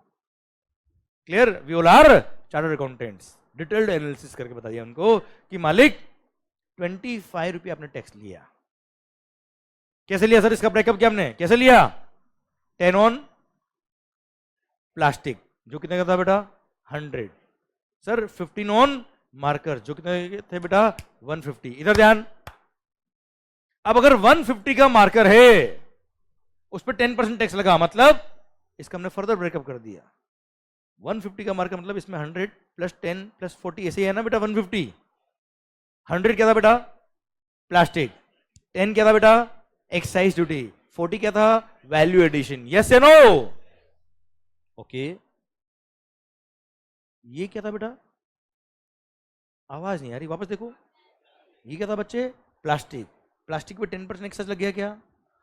ये क्या है? प्लास्टिक, हाँ है ना, अल्टीमेटली 100 इज द प्लास्टिक का वैल्यू ना है बेटा, मार्कर में लगा पर है तो प्लास्टिक ना बच्चे, क्या इस पे ऑलरेडी टैक्स लग गया है क्या बच्चा? और 150 पे वापस से टैक्स लगा, मतलब इस 100 पे भी टैक्स लग गया बच्चे, इस 100 पे भी टैक्स लग गया बच्चे, मतलब ये 100 पे एक बार टैक्स पे कर चुके और वापस से उसी 100 पे वापस से वही टैक्स। गलत हो रहा नहीं हो रहा यार? क्लियर? गलत हो रहा नहीं हो रहा यार बच्चों? यार सर हमने बोल दिया नहीं चलेगा, नहीं चलेगा, this is called multiple taxation. अच्छा यहां पे तो मैंने क्या 2 स्टेज ही लिए बेटा, प्लास्टिक से मार्कर बनाया है तो डबल टैक्सेशन हुआ एक तरह से, 2-3 स्टेज और ऐड कर देता। प्लास्टिक किससे बनता है? केमिकल से, केमिकल किससे बनता है? और दूसरे इनपुट से बेटा, हाँ है ना, तो इतना प्रोसेस में 2 times 3 times 4 time tax, this is called multiple taxation. क्या कहते हैं सर इसको हम? आवाज नहीं आ रही, क्या बोलते हैं सर इसको हम? भाई प्लास्टिक पे एक बार टैक्स लो ना यार, बार बार क्यों ले रहे हो यार? This is called multiple taxation, same tax on same value multiple times is called multiple taxation. समझ में आया? हमने गवर्नमेंट की चोरी यहां एक बार तो पकड़ ली बेटा कि नहीं चलेगा, नहीं चलेगा। You getting my point? Clear? आगे बढ़े। ये क्या है बच्चे? क्या?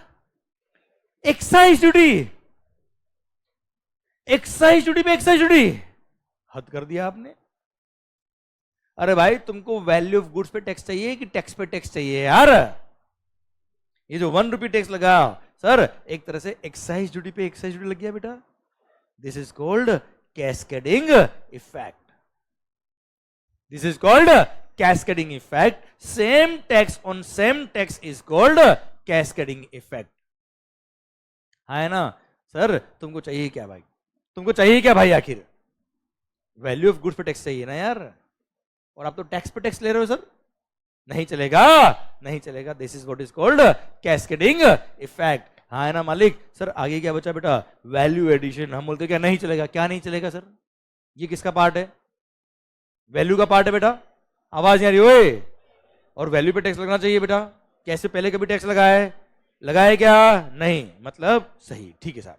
मतलब नेक्स्ट स्टेज पे आप देखिए ध्यान से, मतलब कंक्लूजन क्या है? यहां टैक्स होगा चल जाएगा, देखिए यहां पे टैक्स लगा प्लास्टिक पर, चल गया बेटा, यस या नो?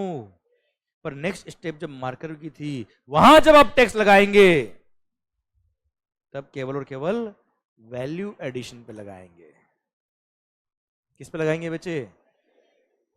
क्लियर? इसलिए कंक्लूजन आया क्या? हर स्टेज पे टैक्स लगता है। कब लगता है बेटा? हर स्टेज पे जब गुड्स बनता है वहां पे टैक्स लग जाएगा। जो गुड्स बना उस पे टैक्स लग गया, प्लास्टिक बना प्लास्टिक पे टैक्स लग गया, पर जब उसको यूज करके आगे फर्दर गुड्स बना रहे तब टैक्स तो लगेगा, but only on the amount of value addition. तो वहां से फंडा बना, वैल्यू एडिशन पर tax is called value added tax, value addition पे टैक्स इज कॉल्ड, वहां से फंडा आया। क्लियर? और वही अगर सेंट्रल गवर्नमेंट का टैक्स होता तो उसको बोलते थे क्या? Central value added tax is called CENVAT. क्या बोलते थे सर इसको? अब फंडा आया किसका? सेनवेट का। देखते ध्यान से बच्चों, मतलब आप और मैं जो करना चाह रहे हो, क्या करना चाह रहे हैं कि सर इनपुट जब परचेज किया। अच्छा एक बात और, ये जो क्लासरूम नोट्स है बेटा जो मैं डेली बेस पे लिख रहा हूँ, ये मैं आपको गूगल ड्राइव के थ्रू अपलोड कर दूंगा, और अपना टेलीग्राम ग्रुप जो बना हुआ है उस पर भी मैं शेयर कर दूंगा डेली बेस पर बेटा। ओके? आपकी अगर लिखने की आदत है आप लिखिए, कोई तकलीफ नहीं है, अदरवाइज ये क्लासरूम नोट्स तो मैं आपको शेयर करने वाला ही हूँ। आप चाहे तो जब रिवीजन करेंगे घर पे बैठ के तब भी आप अपने हैंड राइटिंग में लिख सकते हो, अगर आपकी चॉइस है तो, आपको लिखना है तो बेटा। ओके बच्चों? क्लियर? बस आपकी इच्छा है, आपको लिखना है, आपका आदत है लिखने का, आप लिखिए, कोई तकलीफ नहीं है, ठीक है? पर मेरा पॉइंट ये कि पूरा कॉन्सेंट्रेशन जैसा आप लोगों का यहाँ बना हुआ है बस वैसा ही बना रहना चाहिए बेटा। लोग बोलते हैं ना चढ़ती शराब से, मैं कहता हूँ चढ़ती शराब से नहीं, चढ़ती माहौल से है, वैसे माहौल बना रहना चाहिए बेटा। क्लियर? मजा आ रहा ना सर बात में? ठीक है सर। सर थ्योरी सब्जेक्ट ठीक है बेटा? ओके। सरकार मान लो इनपुट परचेज किया सर, क्या परचेज किया हमने सर? 100 का परचेज किया, उस पर 10 रुपी टैक्स लग गया बच्चा, टोटल कितना हो गया? टोटल 110 में परचेज किया, फिर हमारी कॉस्ट हो गई 110, वैल्यू एडिशन के कितना? 40, अल्टीमेटली कितना बन गया? 150। पर क्या पूरे पे टैक्स लगना चाहिए क्या? नेक्स्ट स्टेज पे टैक्स लगना चाहिए, पर कितना? 10%। पर किस पर? Only on the amount of value addition, जो कितना है इस केस में? 40। तो 40 का 10% कितना हो गया बच्चे? 4, अल्टीमेटली टोटल 154। अब जो मैंने मार्कर कस्टमर को बेचा है उसको 154 का बिल बनाया है। अब आप मुझे बताओ अल्टीमेटली वैल्यू ऑफ गुड्स कितना हुआ 140, उस पे एक्साइज कितना लगा बेटा 10%, कितना 14। क्या गलत लगा है, क्या सही लगा है, परफेक्ट लगा है? क्या गवर्नमेंट को रेवेन्यू कम मिली है या सही मिली है? सही मिली है। पहले गलत थी सर, अभी सही मिली, न कम न ज्यादा। गवर्नमेंट कौन? हमने डिसाइड किया ना यार कि 10% टैक्स चाहिए भाई, ज्यादा चाहिए तो हम डिसाइड कर लेंगे 10 नहीं 20 करो, बोल के लेंगे ना यार। हमने 10% रखा तो 10% जा रहा है, ना ज्यादा ना कम, हमारी पॉकेट से भी उतना ही जा रहा है जितना हमने डिसाइड किया है। जितना हम लोगों ने डिसाइड किया उतना ही टैक्स गवर्नमेंट को मिल रहा है। यस या नो? अरे क्लियर? यस, पक्का, डन। समझे मेरी बात? ओके। कुणाल ऑनलाइन पूछ रहा है, यस ये जो क्लासरूम के नोट्स है ये मैं आपको पीडीएफ शेयर कर दूंगा बेटा। ओके चलिए, यहां तक क्लियर बच्चों आपको? अरे मजा आया कि नहीं आया सर? इससे मल्टीपल टैक्स भी हट गया और कैस्केडिंग इफेक्ट भी हट गया, और अल्टीमेटली जितना टैक्स लगना चाहिए उतना ही लगा। वैल्यू एडिशन पे tax is called value added tax. Central government का टैक्स था इसलिए इसको बोलते हैं क्या? Central value added tax, CENVAT. Okay मालिक, पक्का बच्चों? Done sir. अच्छा चलिए तो एक बात कर लेता मैं आपसे, कर लूं क्या बात आपसे मैं? मोबाइल कभी देखा आपने?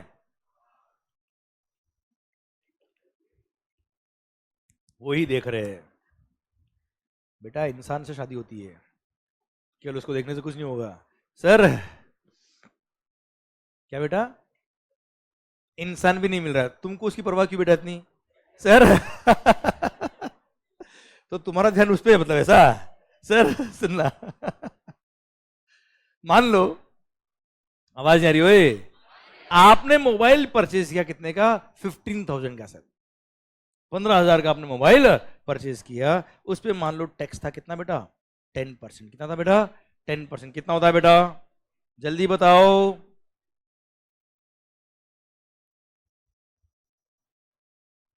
1500 आएगा ना सर? ये क्या पागल हो गए सर, ऐसे कैसे लिखते हो? 15,000 का 10% 400।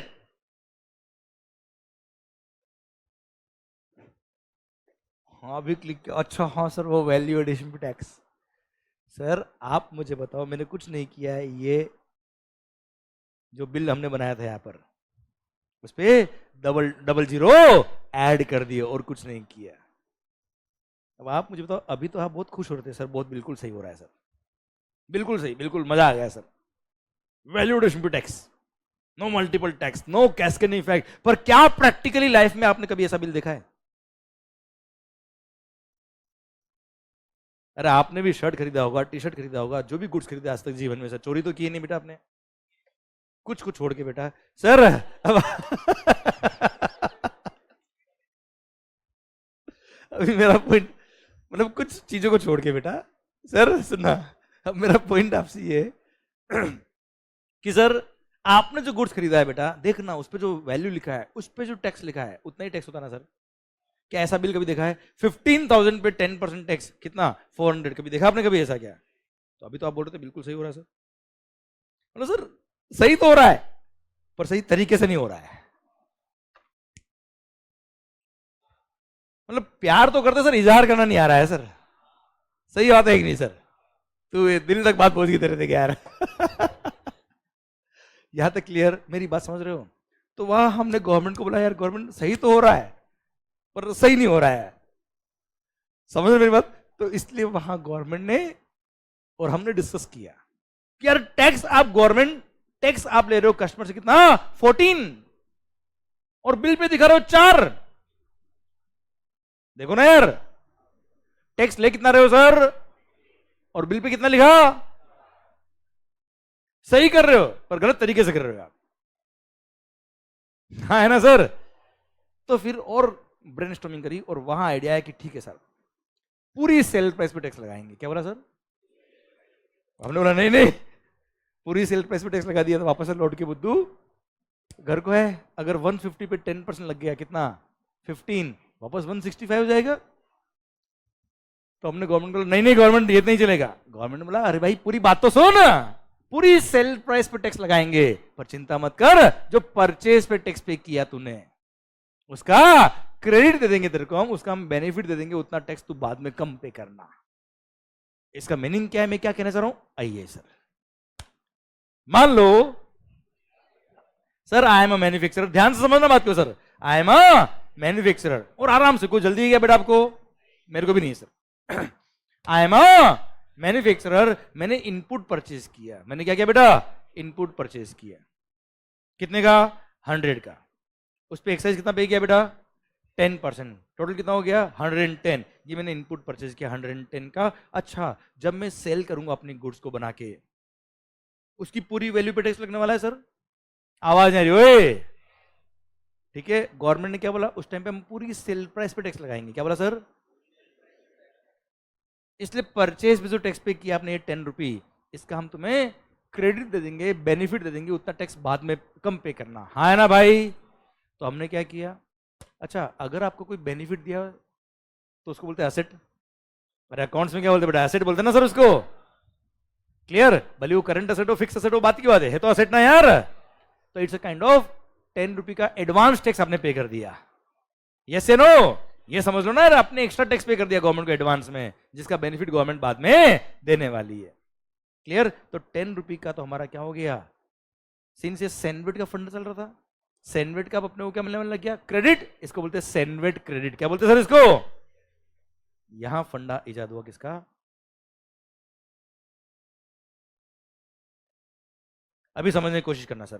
सर मैंने परचेज पे 10 रुपी टैक्स पे किया, मेरी सेल प्राइस पे पूरे पे टैक्स लगने वाला है, इसलिए परचेज पे जो टैक्स पे किया उसका मैंने क्या ले लिया, सैंडविच क्रेडिट अवेल कर लिया, I availed the sandwich credit of ₹10, 10 रुपए का मैंने सैंडविच क्रेडिट अवेल कर लिया। अब आप मुझे बताओ 110 में मैंने परचेज किया, उसमें से 10 का आपको बेनिफिट मिल गया, तो आपकी कॉस्ट कितनी बची बेटा, 100 ही बची ना यार, clear. So your cost was 100, you availed the credit of ₹10, तो आपकी कॉस्ट कितनी बची बच्चों, 100, फिर आपने आपका वैल्यू एडिशन किया, जो आपकी कॉस्टिंग थी वो सारी बेटा, खर्चे आपके कितना 40, कितना बेटा 40, टोटल कितना हो गया बेटा 140, ये आपका आउटपुट गुड्स बन गया कितने का 140, 140 का बच्चों, अरे क्लियर, 140 का आपका आउटपुट गुड्स बन गया। अब इसको बेचोगे सर, पूरी वैल्यू पे क्या लगेगा, एक्साइज, पूरी वैल्यू पे एक्साइज 10% कितना होता है बेटा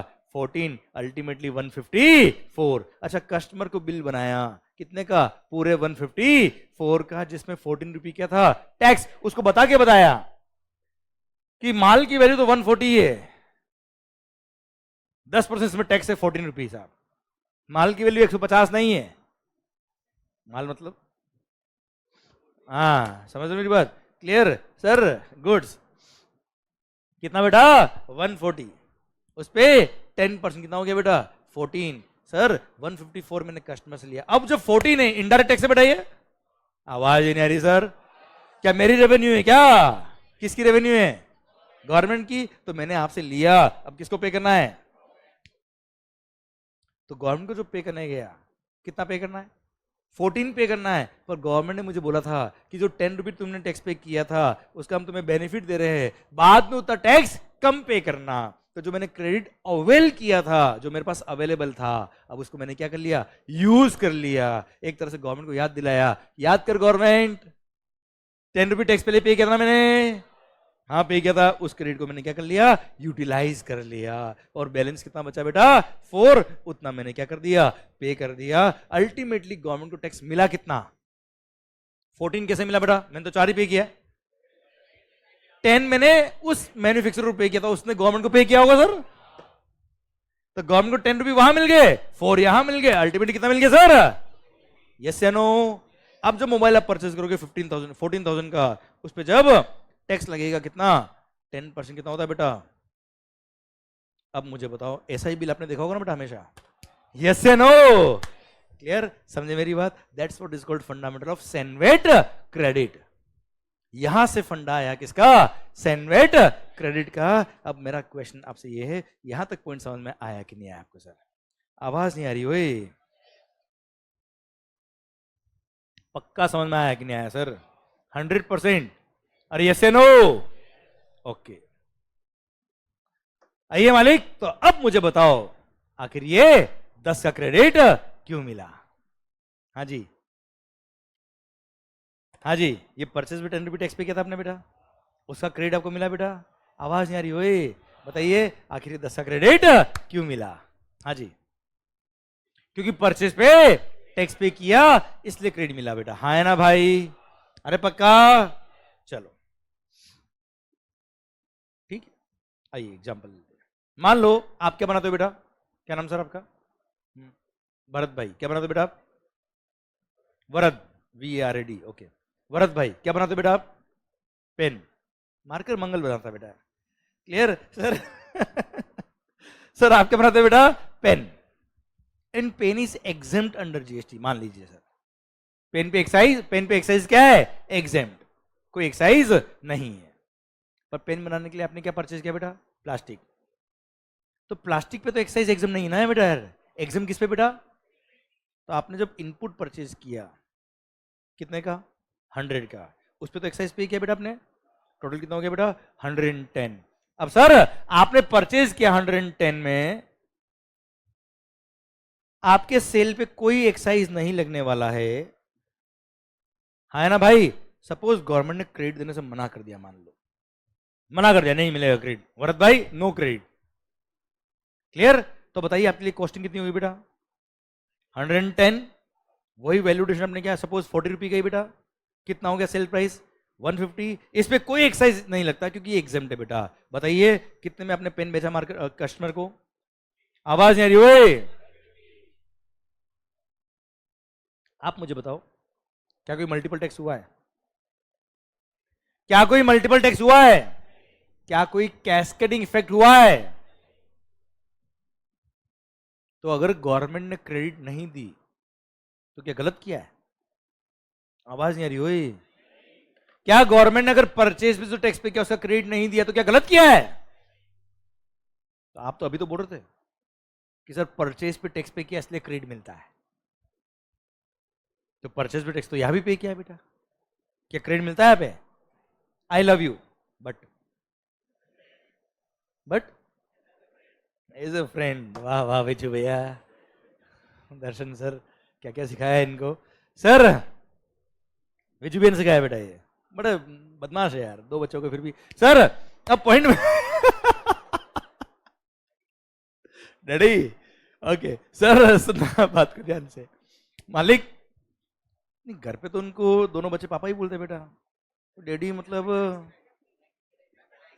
पका ना उनको कहीं और तो। सर वो भी तुमको नहीं मालूम बेटा, तो 2 महीने क्या किया तुमने यहाँ पे? सर सुनना, R&D करना चाहिए पूरा आदमी भी बेटा, फिर विश्वास करना चाहिए, वो जो बोलते हैं ना यहाँ पे वो डेफिनेटली करते हैं। सर सुनना मेरे को भी सब एग्जाम्पल उनके याद है, 6,000 रुपये और सब। सर अब सुनना बात को ध्यान से। अब मेरा पॉइंट आपसे ये है कि अगर आपने परचेज पे टैक्स पे किया है इसलिए क्रेडिट मिलता, तो आप मुझे बताओ क्या यहां क्रेडिट नहीं मिलता? इसलिए केवल ये सफिशिएंट नहीं है। Your answer was good but not perfect and I need perfection. हाँ है ना भाई? सर परचेज पे टैक्स पे किया इसलिए अगर क्रेडिट मिलता, तो सोचिए आपने भी तो सर इतनी सारी गुड्स आज तक परचेज करी है यार, क्या आपने कभी क्रेडिट लिया है? सर हमको तो पता भी नहीं सर। हाँ है ना मालिक? इसलिए परचेज पे टैक्स पे करते हो इसलिए क्रेडिट नहीं मिलता है। अब क्रेडिट क्यों मिलता है सर, वो समझना ध्यान से। अब बताओ मुझे 10 का क्रेडिट क्यों मिला?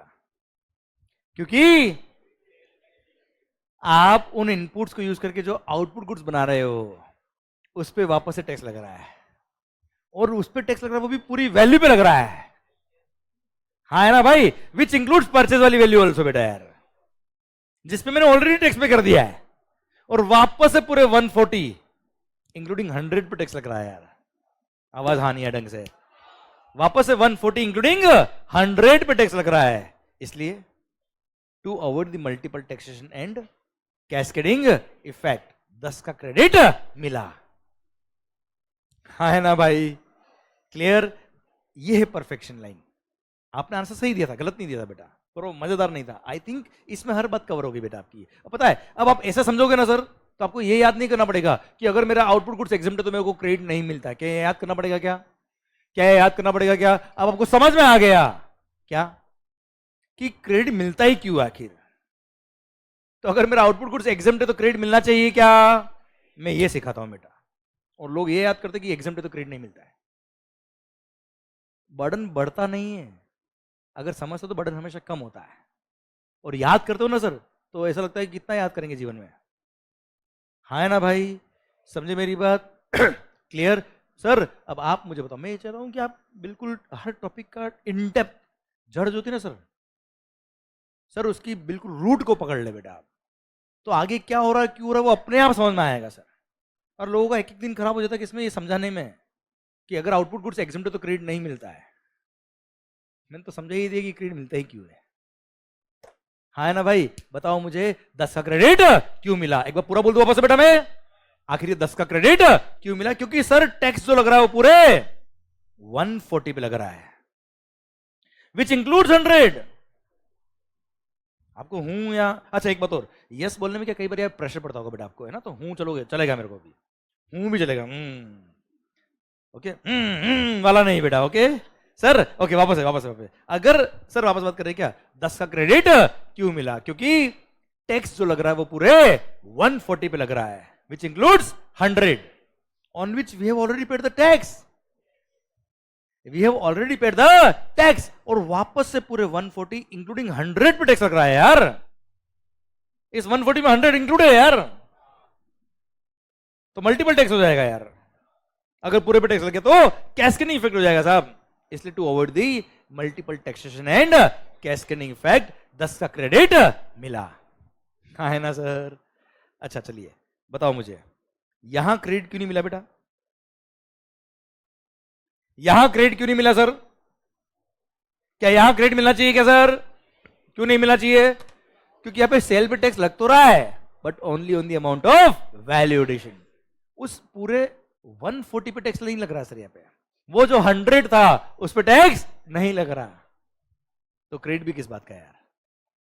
यहां पे देखो तो टैक्स लग रहा है पूरे, आवाज नहीं रही, टैक्स लग रहा है पूरे 140 पे लग रहा है, विच इंक्लूड्स 100। दिल तक बात समझ में आ रही नहीं आ रही सर? विच इंक्लूड्स 100, जिसपे हम ऑलरेडी टैक्स पे कर चुके हैं, और वापस से पूरे 140 इंक्लूडिंग 100 पे टैक्स लग रहा है यार। मल्टीपल टैक्स हो जाएगा यार। क्रेडिट नहीं दिया तो वो टैक्स भी कॉस्ट का पार्ट बनता है, तो कैस्केडिंग इफेक्ट भी हो जाएगा sir. So to avoid the multiple tax and cascading effect 10 का क्रेडिट मिला। हाँ है ना भाई, यस या नो? पता है इसमें कई सारे कॉन्सेप्ट कवर हो जाते हैं सर, कई सारे। मैं आपको ये नहीं सिखा रहा कि 10 का क्रेडिट मिलता है, मैं समझा रहा हूं कि 10 का क्रेडिट क्यों मिलता है। लॉ में क्या लिखा, आई डोंट केयर, लॉ में क्यों लिखा, आई डू केयर। हाँ है ना भाई? और सर ट्रस्ट मी, अभी जो फंडा आपने पढ़ा ना, जब तक जीएसटी खत्म नहीं होगा तब तक ये काम आएगा, तब तक गारंटी मेरी आपसे, जीवन भर नहीं भूलोगे आप। क्लियर? भले एक्साइज हो, सर्विस टैक्स हो, जीएसटी हो, आई डोंट केयर, ये फंडा वही रहेगा जब तक सूरज चांद रहेगा। 10 का क्रेडिट क्यों मिलेगा, ये फंडा काम आएगा। हाँ है ना सर? गारंटी मेरी आपसे सर। और ये फंडा कोई अभी इजाद नहीं किया हुआ है, ये 15 साल पहले पढ़ाते पढ़ाते इजाद किया हुआ है सर, जो अभी भी काम आ रहा है। क्लियर? चलिए एक बार सर, आंखें बंद, आंखें बंद, ध्यान इधर। और सर आपको रिवाइज करना, आखिर ये 10 का क्रेडिट क्यों मिला। हाँ जी, 10 का क्रेडिट क्यों मिला? क्योंकि आंखें बंद, आंखें बंद, जिसकी आंखें खुली मिल गई वो यहां पे आके बोलेगा और हम वहां के देखेंगे बेटा। क्लियर? सर आखिर 10 का क्रेडिट क्यों मिला? क्योंकि टैक्स जो लग रहा है वो पूरे 140 पे लग रहा है। इमेजिन करिए, विजुअलाइज करिए प्लीज सर, 140 पे लग रहा है, which includes 100 on which we have already paid the tax, और वापस से पूरे 140 इंक्लूडिंग 100 पे टैक्स लग रहा है यार। मल्टीपल टैक्स हो जाएगा, कैस्केडिंग इफेक्ट हो जाएगा। So to avoid the multiple taxation and cascading effect 10 का क्रेडिट मिला। ओम शांति शांति। धीरे से आंख खोलना बेटा, धीरे धीरे। अब सो गया क्या ओए सर? यहां तक समझ में आएगा आपको? अरे पक्का 100% डन, पक्का ओके। चलिए अब एक बात करते सर, अच्छा मेरा अगर आउटपुट सप्लाई एग्जाम्प्ट है, क्या बोला सर? मतलब मेरी सेल्स अगर एग्जाम्प्ट है तो क्या मेरे को क्रेडिट मिलना चाहिए क्या? आवाज नहीं आ रही है, याद करना पड़ेगा। खत्म, खत्म, ठीक है? क्लियर? सर आइए अब एक प्रैक्टिकल बात करता हूं मैं आपके लिए। प्रैक्टिकल तो क्या है सर, सिंपल सा, केवल इनपुट नहीं, मेरे को कैपिटल गुड्स भी काम आते हैं बेटा, इनपुट सर्विसेज भी काम आती है बेटा। अच्छा अब सुनना सुनना, अभी क्या चल रहा है बेटा, 2017 से पहले वाला वक्त बेटा, जीएसटी तो आया ही नहीं अभी थी। अरे हाँ है ना, अभी तो हम छोटे बच्चे हैं बेटा, बड़े तो थोड़ी देर बाद होंगे सर। अरे clear sir, before GST there was service tax on services, on goods manufacture it was excise duty, on services it was service tax. और पता है आपको, service tax was also the revenue of central government. Service tax भी किसका revenue था बेटा, excise, आवाज नहीं, एक्साइज। अब सर मेरी फैक्ट्री है बेटा, मैंने क्या बोला, हाँ जरूरी नहीं, हूं भी चलेगा, मेरी फैक्ट्री है, क्या बनाता बेटा वहां पे में। अब जो मार्केट मैंने बनाया है उसके लिए मेरे को इनपुट भी काम आता है बेटा, मशीन्स भी काम आती है बेटा, और सर्विसेज भी काम आती है, मार्केटिंग की services, auditing services, engineering services बेटा, हाँ है ना भाई। अब मालिक, मैंने जो गुड्स खरीदे होंगे, भले वो इनपुट हो या कैपिटल गुड्स हो, उनके परचेज पे एक्साइज ड्यूटी पे किया बेटा। जो सर्विसेज परचेज करी उस पे सर्विस सप्लायर ने बिल पे क्या लगाया होगा बेटा, सर्विस टैक्स, यस या नो। अब सर आप मुझे बताइए मेरा आउटवर्ड सप्लाई क्या है, गुड्स, मार्कर्स, मेरी तो फैक्ट्री है ना यार, I am not a service provider, I am a good supplier. तो जब बच्चों मैं गुड्स बना के बेचूंगा, क्या लगेगा बेटा, एक्साइज ड्यूटी। क्या लगेगा बेटा, एक्साइज ड्यूटी। क्या लगेगा, एक्साइज ड्यूटी। क्लियर, जब मैं गुड्स बना के बेचूंगा क्या लगेगा बेटा, एक्साइज। मेरी सेल पे सर्विस टैक्स नहीं लगने वाला बेटा, मेरी सेल पर मैंने परचेज पे सर्विस टैक्स तो पे किया है बेटा। अब जब मैंने सर्विस टैक्स पे किया है, वो किसको पे किया, सेंट्रल गवर्नमेंट को पे किया बेटा मैंने। एक्साइज किसको पे किया, सेंट्रल गवर्नमेंट को। अब सोचिए सर्विस टैक्स का अगर मेरे को क्रेडिट नहीं मिले तो अगर मेरी कॉस्ट का पार्ट बन जाएगा बच्चा, जबकि पे तो सेंट्रल गवर्नमेंट को किया गया बेटा। इसलिए गवर्नमेंट ने बोल दिया कोई बात नहीं, आई अंडरस्टैंड कि बिजनेस के लिए गुड्स भी काम आते हैं और सर्विसेज भी काम आती है, और दोनों पे हम टैक्स लेते हैं, तो दोनों का हम आपको क्रेडिट भी देंगे, हाँ ना भाई। अच्छा, एट द सेम टाइम अगर मैं सर्विस सप्लायर होता, क्या होता बेटा, तो क्या प्रोवाइड करता मैं, सर्विसेज, कोचिंग सर्विस बेटा, कोचिंग सर्विस पे क्या लगता है बेटा, सर्विस टैक्स। अब मैंने अगर सर्विसेज प्रोवाइड करी, उस पे क्या लग गया, सर्विस टैक्स लग गया। अब सर्विसेज प्रोवाइड करने के लिए मेरे को ये लैपटॉप काम आ रहा है, आईपैड काम आ रहा है, ये स्क्रीन वगैरह सब काम आ रहे हैं, एसी वगैरह काम आ रहे हैं। अब आप मुझे बताओ, इनके परचेज पे अगर मैंने एक्साइज पे किया, क्या पे किया मैंने,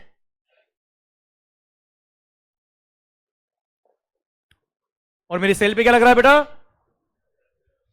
क्योंकि मैं क्या सेल कर रहा हूं, सर्विसेज। सेकंड एग्जांपल, सर्विसेज, हाँ है ना भाई। अब सेल पे लग रहा है सर्विस टैक्स, परचेज पे किया क्या, एक्साइज। एक्साइज किसको पे किया, कौन सी government, central government. Service tax किसको पे करना है, सेंट्रल गवर्नमेंट। इसलिए गवर्नमेंट ने बोला ठीक है ठीक है ठीक है भाई, अगर तुम्हारी सेल पे क्या लग रहा है, सर्विस टैक्स, और परचेज पे क्या पे किया, एक्साइज ड्यूटी, तो भी उसका क्रेडिट हम आपको अलाउ कर देंगे। मतलब क्या हो गया, सर्विस टैक्स हो या एक्साइज हो, क्रेडिट दोनों का मिलेगा और दोनों के लिए मिलेगा। वापस बोलू, क्रेडिट दोनों का मिलेगा और दोनों के लिए मिलेगा बेटा, क्योंकि दोनों ही टैक्स है किसके, सेंट्रल गवर्नमेंट। तो एक तरह से नाम अलग अलग ही, काम तो एक साथ ही हो रहा है बेटा, हाँ है ना भाई। इसलिए अब देखना, मैंने साथ में लिखा है कि मैंने इनपुट परचेज किया हो, इनपुट सर्विस परचेज किया हो, या कैपिटल गुड्स परचेज किया हो। मैंने परचेज पे एक्साइज ड्यूटी पे किया हो या सर्विस टैक्स पे किया हो। Suppose 10% was the rate of tax, 10 रुपी हो गया बच्चा। टोटल कॉस्ट वाज 110, पर सिंस मेरी सेल पर या तो मैं आउटपुट गुड्स बना रहा हूं या आउटपुट सर्विसेज सप्लाई कर रहा हूं, या तो एक्साइज ड्यूटी लगेगा या सर्विस टैक्स लगेगा, हाँ है ना। और पूरी वैल्यू पे लग रहा है, इसलिए परचेज पे एक्साइज पे किया हो या सर्विस टैक्स पे किया हो, मेरे को दोनों का क्या मिल जाएगा बच्चे, सेनवेट क्रेडिट, हाँ है ना सर। तो मतलब परचेज पे एक्साइज पे किया हो या सर्विस टैक्स पे किया, भूल जाना, दोनों को एक ही बॉक्स में डाल देना, एक ही अकाउंट में डाल देना, नाम क्या होगा, सेनवेट क्रेडिट अकाउंट। बॉक्स को मिक्स कर देना, एक्साइज है सर्विस टैक्स, उससे कोई फर्क नहीं पड़ता। क्लियर, एक ही अकाउंट, नाम क्या है बेटा, सेनवेट क्रेडिट अवेल कर लिया, कितने का? 10 का। आउट ऑफ 110, 10 का अगर मैंने सेनवेट क्रेडिट अवेल कर लिया तो मेरी कॉस्ट कितनी होगी बच्चे? 100। मैंने वैल्यू एडिशन का कितना बेटा? 40। भली सर्विसेज हो या गुड्स हो, मैंने अपना खर्चा ऐड किया, मेरा प्रॉफिट मार्जिन ऐड किया 40 रुपी, अल्टीमेटली मेरी सेल प्राइस कितनी आ गई बेटा? मेरी सेल प्राइस मतलब वो गुड्स या सर्विसेज सेल प्राइस बेटा, क्लियर? कितनी? 140। हाँ है ना भाई? क्लियर? इस पे सेल पे क्या लगेगा? एक्साइज। अगर गुड्स होगा तो एक्साइज, सर्विसेज होगी तो सर्विस टैक्स। कितना? 10% सपोज होता है कितना? 14। सर ये 14 मेरा लायबिलिटी आ गया। 154 का मैंने बिल लिखा कस्टमर को बेटा, कस्टमर से मैंने 154 लिया। इसमें से 14 क्या बच्चों? एक्साइज या सर्विस टैक्स। किसको पे करना है? इनडायरेक्ट टैक्स है ना यार, आपने मेरे को दिया, मेरे को गवर्नमेंट को पे करना है। क्लियर? जब मैं गवर्नमेंट को पे करने गया तब मेरे सेनवेट क्रेडिट अकाउंट में 10 रुपी ऑलरेडी थे, उसको मैंने यूज कर लिया। हाँ है ना? क्लियर? और बैलेंस फॉर गवर्नमेंट को पे कर दिया। यस या नो? आवाज नहीं आ रही? ओए क्लियर? समझे मेरी बात? अल्टीमेटली 154 का प्राइस कस्टमर को पड़ा बेटा, और 14 रुपी टैक्स गवर्नमेंट को मिल गया। यस या नो? 10 का क्रेडिट क्यों मिला समझ में आया बच्चा आपको? अरे क्लियर? पक्का? डन। और पता है प्रैक्टिकली एक चीज और रेड होती है इसमें। अच्छा ब्रेक कब चाहिए आपको बेटा? अभी चाहिए? 10 मिनट, 5 मिनट बाद दे दूं? 5 मिनट चलेगा बेटा? एक लास्ट बात इससे कनेक्टेड है बेटा, बता दूंगा मैं आपको सर। अच्छा सर समझना बात को ध्यान से। सर अगर मैं मैन्युफैक्चरर हूं बेटा, हो ही नहीं क्या? अगर मैं तो गुड्स तो बना रहा हूं बेटा, बना के बेच भी तो रहा हूं, बना के बेच भी तो रहा हूं। बेचने पे लगता है क्या? सेल्स टैक्स, वेट जिसको बोलते थे बेटा। हाँ है ना? तो सर सेल्स टैक्स हो या एक्साइज ड्यूटी हो, समझना बात को ध्यान से, फंडा को। Sales tax VAT, VAT is the revenue of state government, VAT is the revenue of state government बेटा। हाँ है ना भाई? अब वेट स्टेट गवर्नमेंट का रेवेन्यू है, सर्विस टैक्स और एक्साइज सेंट्रल गवर्नमेंट का रेवेन्यू है बच्चों। हाँ है ना? सर समझने की कोशिश करना, सर्विस टैक्स था या एक्साइज था फर्क नहीं पड़ता। क्यों? दोनों सेंट्रल गवर्नमेंट को पे किया बेटा। वेट किसको पे किया? अब आप मुझे बताओ, अगर कोई टैक्स मैंने स्टेट गवर्नमेंट को पे किया है, क्या सेंट्रल गवर्नमेंट उसका क्रेडिट देगी कभी भी? देख भाई सिंपल सी बात है ना यार, मैंने 10,000 रुपये आपको दिए, क्या आप बेनिफिट दोगे उसका मेरे को? हाँ आपको मैंने 10,000 रुपये दिए होते, बाद में वो रिमेनिंग पे करना होता तो वहां से एडजस्ट हो जाते बेटा वो। भाई सिंपल बात है ना यार, बहुत सिंपल से समझो यार आप, समझे?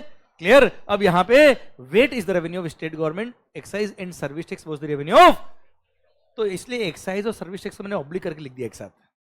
अब देखना sir, CENVAT plus VAT. Sir मान लो मैंने आप लोगों से इनपुट परचेज किया, क्या परचेज किया मैंने? अब इनपुट जब परचेज किया तो आपने बनाया है बेटा उसको, suppose you are a manufacturer, अब आपने बनाया है तो क्या लगाया होगा उसने? आपने एक्साइज। फिर आपने बेचा होगा तो क्या लगाया होगा बेटा? वेट। अब देखना ध्यान से, आपने इनपुट या कैपिटल गुड्स 100 में बेचा बेटा मेरे को, करो रे, या सर्विसेज भी तो 100 समझ लो सर, उस पे एक्साइज या सर्विस टैक्स आपने लगाया कितना बेटा? 10% होता है कितना? 10। टोटल कितना हो गया बेटा? 110। फिर ये बन गया, अब आप बेचोगे, देखो अगर सर्विसेज होती तो सर्विस टैक्स सही लगता है, उस पर वेट नहीं लगता था बेटा। आई रिपीट, सर्विसेज पर only service tax, no VAT. पर ठीक है मैंने ऑब्लिक करके लिखा है इसलिए साथ में बता रहा हूं मैं, ठीक है? अब आपने वो गुड्स बेचा मेरे को, क्या बेचा बेटा मैंने? आपने मेरे को क्या बेचा है? गुड्स बेचा, तो क्या लगेगा बेटा? VAT. Suppose rate of VAT was 4%, कितना बेटा? 4%। कितना होता है बेटा? 110 पे लगेगा 4%, क्योंकि पहले गुड्स बनता है फिर बिकता है, पहले गुड्स बनता है फिर बिकता है, तो बनने की कॉस्ट ऐड होगी, इसलिए एक्साइज भी ऐड हो गया बेटा। उसके बाद बिकेगा तब वेट लगेगा। क्लियर? वेट लगता है 110, एक्साइज पे भी वेट लगता है बेटा। अरे हाँ है ना भाई? कितना हो गया? 4.40, total comes to 114.40। This is the purchase price जो मैंने आप लोगों से इनपुट परचेज किया, कैपिटल गुड्स परचेज किया, सर्विसेज परचेज करी बेटा। अगर केवल सर्विस होती तो सर्विस टैक्स होता, वेट नहीं होता बेटा, ठीक है ना सर? ओके। अब सर मैं जब सेल करूंगा अपना आउटपुट गुड्स, ओ भाई इधर ध्यान, मैं जब सेल करूंगा अपना आउटपुट गुड्स, बना के बेचूंगा बेटा, मैं बनाऊंगा तो क्या लगेगा? एक्साइज, बेचूंगा तो क्या लगेगा, वेट। अब सिंस मेरी सेल पर एक्साइज भी लग रहा और वेट भी लग रहा और पूरी सेल प्राइस 140 पे टैक्स लगने वाला है बच्चे, तो जो एक्साइज पे किया उसका मेरे को क्या मिल जाएगा, सैनवेट क्रेडिट। एक्साइज या सर्विस टैक्स का बेटा। सिंस मेरी सेल पे वेट भी लग रहा है और परचेज में भी वेट पे किया मैंने, इसलिए मेरे को क्या मिल जाएगा, वेट का क्रेडिट। तो मैंने वेट क्रेडिट भी अवेल किया, कितने का, 4.40 का। यस या नो? तो आउट ऑफ 114.40, आउट ऑफ 114.40 मेरे को 10 का सैनवेट क्रेडिट मिल गया, 4.4 का वेट क्रेडिट मिल गया। तो अल्टीमेटली मेरी कॉस्ट कितनी होगी बेटा, 100। मैंने वैल्यू एडिशन किया, अपने मार्जिन एड किया, कितना बेटा, 40। टोटल कम्स टू 140, हाँ है ना। 140 सेल प्राइस, उस पर क्या लगेगा बच्चा, पहले एक्साइज 14 रुपये लग गया बेटा। सेल प्राइस आ गया कितना, 154। फिर सेल करूंगा, उस पर क्या लगेगा, VAT 4%। Suppose rate of VAT was 4%। ये रेट ऑफ टैक्स वगैरह मैंने एजम्पशन लिया बेटा, ठीक है ना, आपको याद नहीं करना है। Suppose rate of VAT is 4%, 154 पे 4% कितना हो गया बेटा, 6.16। अल्टीमेटली 160.16 का मैंने बिल लिखा कस्टमर को बेटा, कितने का, 160.16 का मैंने बिल लिख दिया कस्टमर को। कस्टमर से मैंने 160.16 लिया, हाँ है ना भाई। इसमें से 14 क्या है बेटा, एक्साइज, सेंट्रल गवर्नमेंट का रेवेन्यू बेटा। 6.16 क्या है बेटा, वेट, स्टेट गवर्नमेंट का रेवेन्यू है। सर अब मैं एक्साइज किसको पे करूंगा, एक्साइज कौन सी गवर्नमेंट को पे करूंगा, सेंट्रल गवर्नमेंट को। जब पे करूंगा तब क्या होगा बेटा, 10 रुपए का मेरे पास सैनवेट क्रेडिट अवेलेबल है, मैंने 10 का क्रेडिट यूज किया और बैलेंस 4 पे किया। है ना भाई। 6.16 क्या है, वेट की लायबिलिटी है, मैंने आपसे लिया, अब स्टेट गवर्नमेंट को पे करूंगा मैं। अब स्टेट गवर्नमेंट को जब पे करूंगा 6.16, तो उसमें से सर मेरे पास वेट का ऑलरेडी एडवांस में जो मैंने पे किया हुआ 4.4 का क्रेडिट पड़ा है, वेट क्रेडिट बेटा, वो क्या करूंगा, यूज करूंगा। 4.4 मैंने यूज किया क्रेडिट और बैलेंस 1.76 पे कर दिया, हाँ है ना भाई।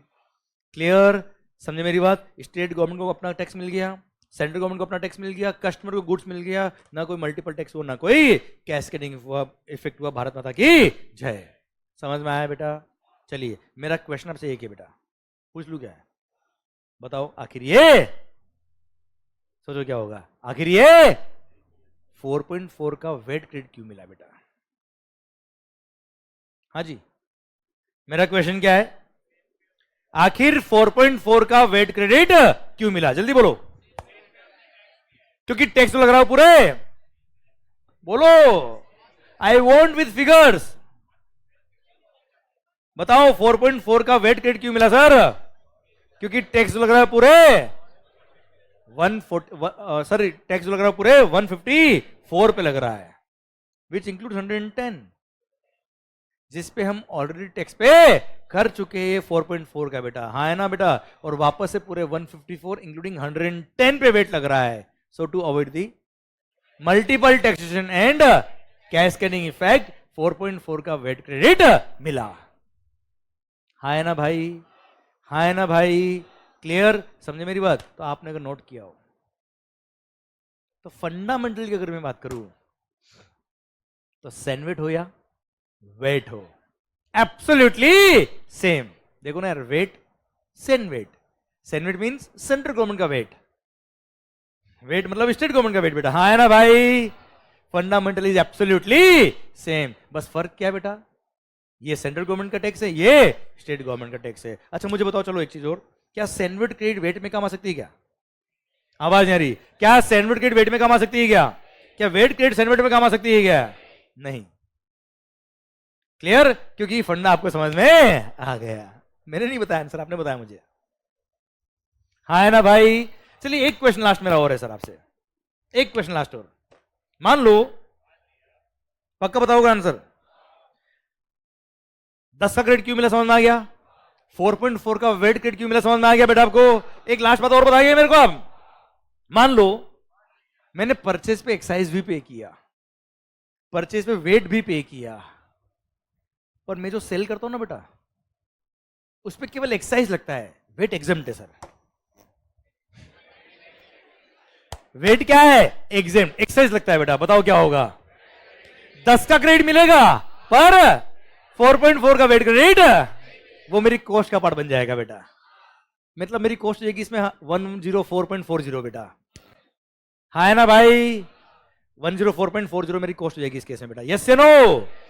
अच्छा सर, पर मान लो मेरे सेल पर वेट लगता पर एक्साइज नहीं लगता बेटा, अब बताओ। एक्साइज एग्जाम्प्ट बेटा, अब बताओ।